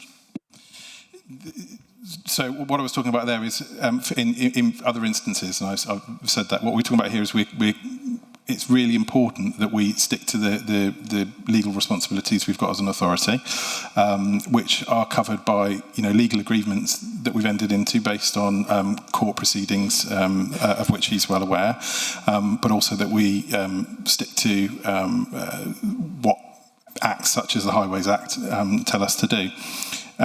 We've corresponded on a number of occasions, so I think, you accuse me of being disingenuous, I think I've corresponded at great length with members of the community and with Councillor McGowan over this, met them on a number of occasions. That doesn't mean they're always going to be happy with what we've had to say, and they may have further questions, and we're happy to answer those further questions as they arise. Thank you. Councillor Donnithorne, then Councillor Gripper. Thank you, Mr. Chairman. My question is to the portfolio holder for tourism, Councillor Priest. It's broken during this meeting by Bloomberg that the Chancellor is reportedly giving mayors and councils across England the powers to raise taxes for a holiday tax or a tourist tax of 5% to be announced perhaps tomorrow. This flies directly against the former tourism minister, who said in just September that there were no plans to introduce a tourism tax. Would the cabinet member share her view on the implementation of a tourist and holiday tax in Cornwall should the government devolve or hand those powers over to local authorities? And is it her intention to levy a tourist tax if Cornwall Council is given the power to do so? And if the cabinet member could respond briefly. Muras. There are a number of models where funds are raised to mitigate the impact of tourism. And it's not beyond that. Everyone's noticed, I think, that tourism does impact on Cornwall, particularly in areas of high volume, particularly during season times. My very sort of early conversations with the sector is it's not overly welcome as the idea of a tourism tax. And I think that anything that we decided to put in place as a council, we would need to consult on very widely. I think there are lots of other things that we can do to mitigate and also to promote Cornwall. What we don't want to do is make ourselves uncompetitive with other places either. So we've got to think about how we maintain a year-round tourism to take the pressure off the peak season and off those peak places, make ourselves competitive and world-leading as we know that we are, but make sure that the sector leads in terms of what's going to suit and support what is an incredible, it's one of the key economic drivers for the Duchy in terms of jobs and GDV. So I think it's going to need a little bit more complex thought than a very quick answer in this council chamber now. Thank you. And Councillor Donnithorne, do you have a supplementary? I do. The hospitality and tourism sector have been absolutely hammered by this government, including the recent changes to national insurance contributions. The sector will be dealt a further blow if local authorities and mayors are given powers to raise a holiday tax, essentially charging people a tax for just doing a basic thing like staying overnight with their family. I think the sector would be concerned, but I'm just going to ask again. So if the local authorities are given those powers, Time. will this cabinet rule out imposing a holiday tax in Cornwall? Thank you. Councillor Priest.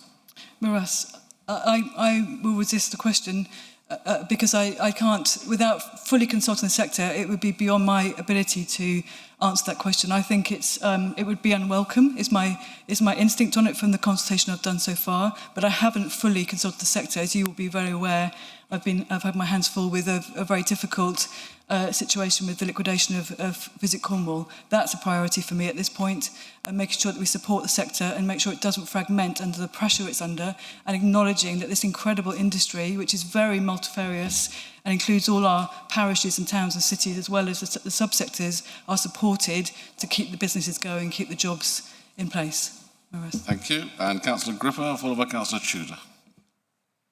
Thank you. My question is to Councillor Marrington as portfolio holder for community safety, and it's a question about hate crime. So recent figures show there were over 2,500 hate crimes that were reported to Devon and Cornwall Police last year. That's an increase of 19% on the previous year, and hate based on race, based on religion, disability and gender identity have all risen.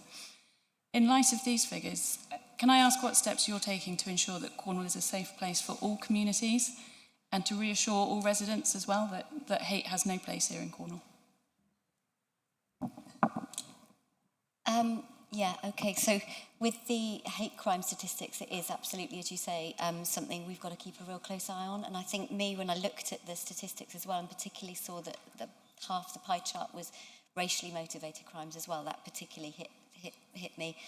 And also having seen that actually first, like spending a bit of time in hospital recently, not for myself, but just seeing that playing out in a hospital.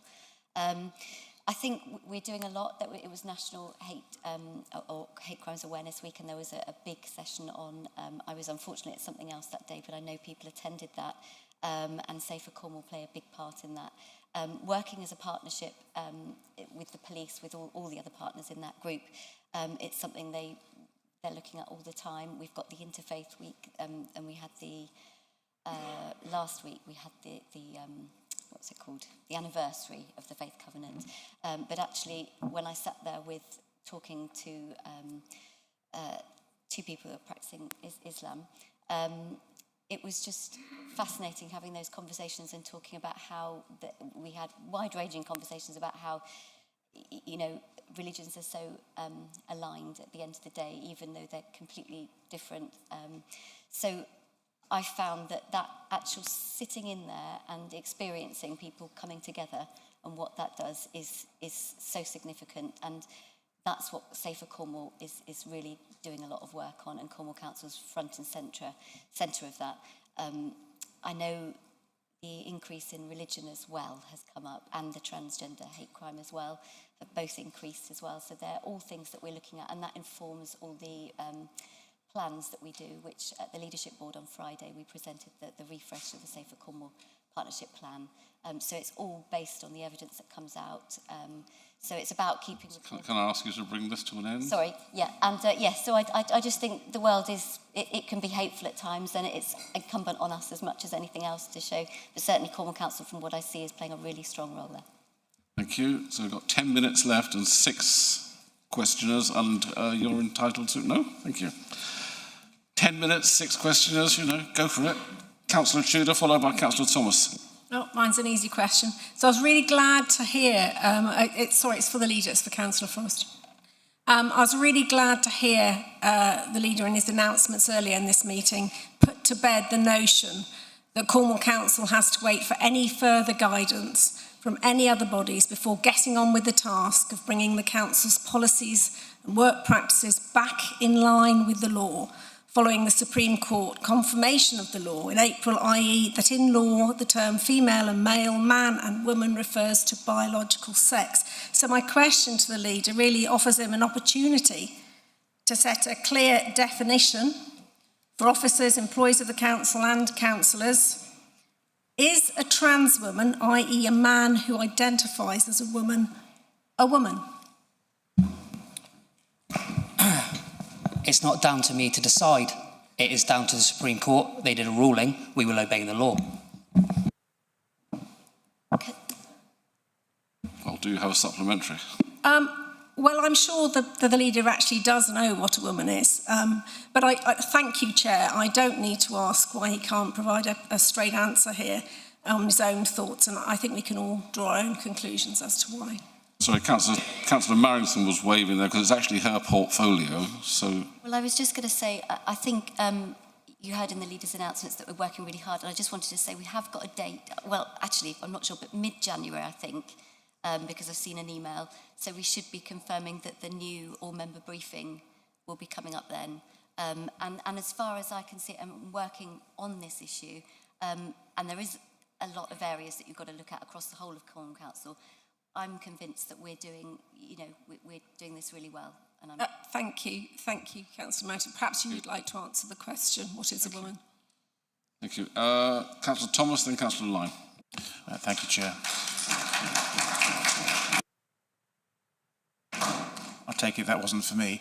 But Councillor, this is a question for Councillor Priest, carrying on from Councillor Musto's question regarding SIL payments. Will you be able to speak to the head of planning and ask them to acknowledge that all members need to be informed, not necessarily consulted, but informed about SIL payments to the parish before they're made? Because Councillor Bowes and myself were duly embarrassed to be told in our council meeting what was going to happen in our divisions. So that's one point. And I'd like to big thank you for your work, particularly in dealing with the 106 issue in terms of accessing revenue. Councillor Musto asked for a list to elicit a whole collection of possibilities. The question is, can you also identify revenue as well within that as well, please? Miras, I'd love to talk to the head of planning if he's got wherewithal to change statutory legislation. It's a legislative issue for the statutory element of the SIL, which awards the city, town and parish councils autonomy to be able to make those decisions. And obviously they make it on the basis of the need to mitigate the impact of development. They have no obligation, they are a sovereign body, they have no obligation to consult. However, I think the head of planning and myself would concur that it would be best practice and very much hope that city, town and parish councils consult and at least inform the divisional member. The second part of your question was about revenue. My understanding is that SIL is ring-fenced for capital elements for mitigation of development.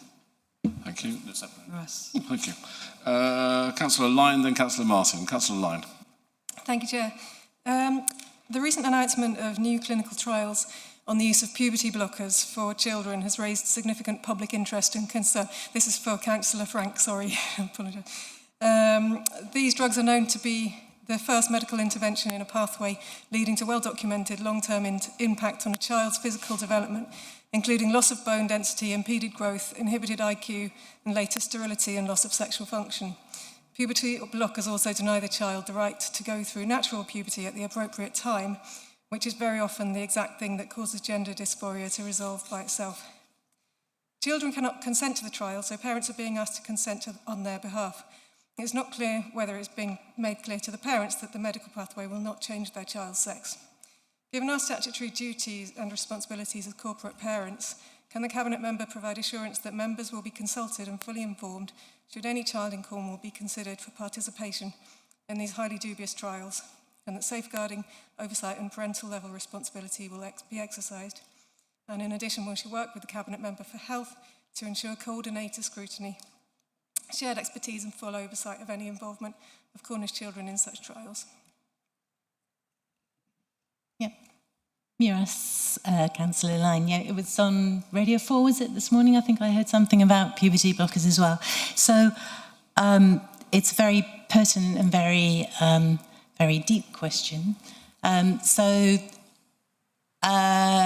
say to my husband, do you realise we have 638 children? 2 of them are in our, actually no, one of them is at home because one's just gone to university.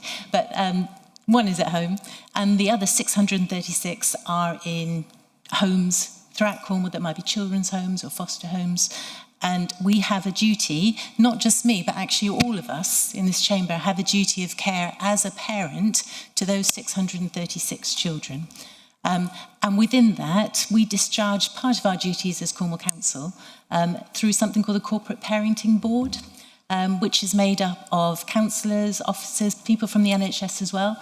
And we do have a meeting coming up fairly soon. I think it's December, early December, that I will raise this question at that meeting. I give you my assurance I will raise the question then.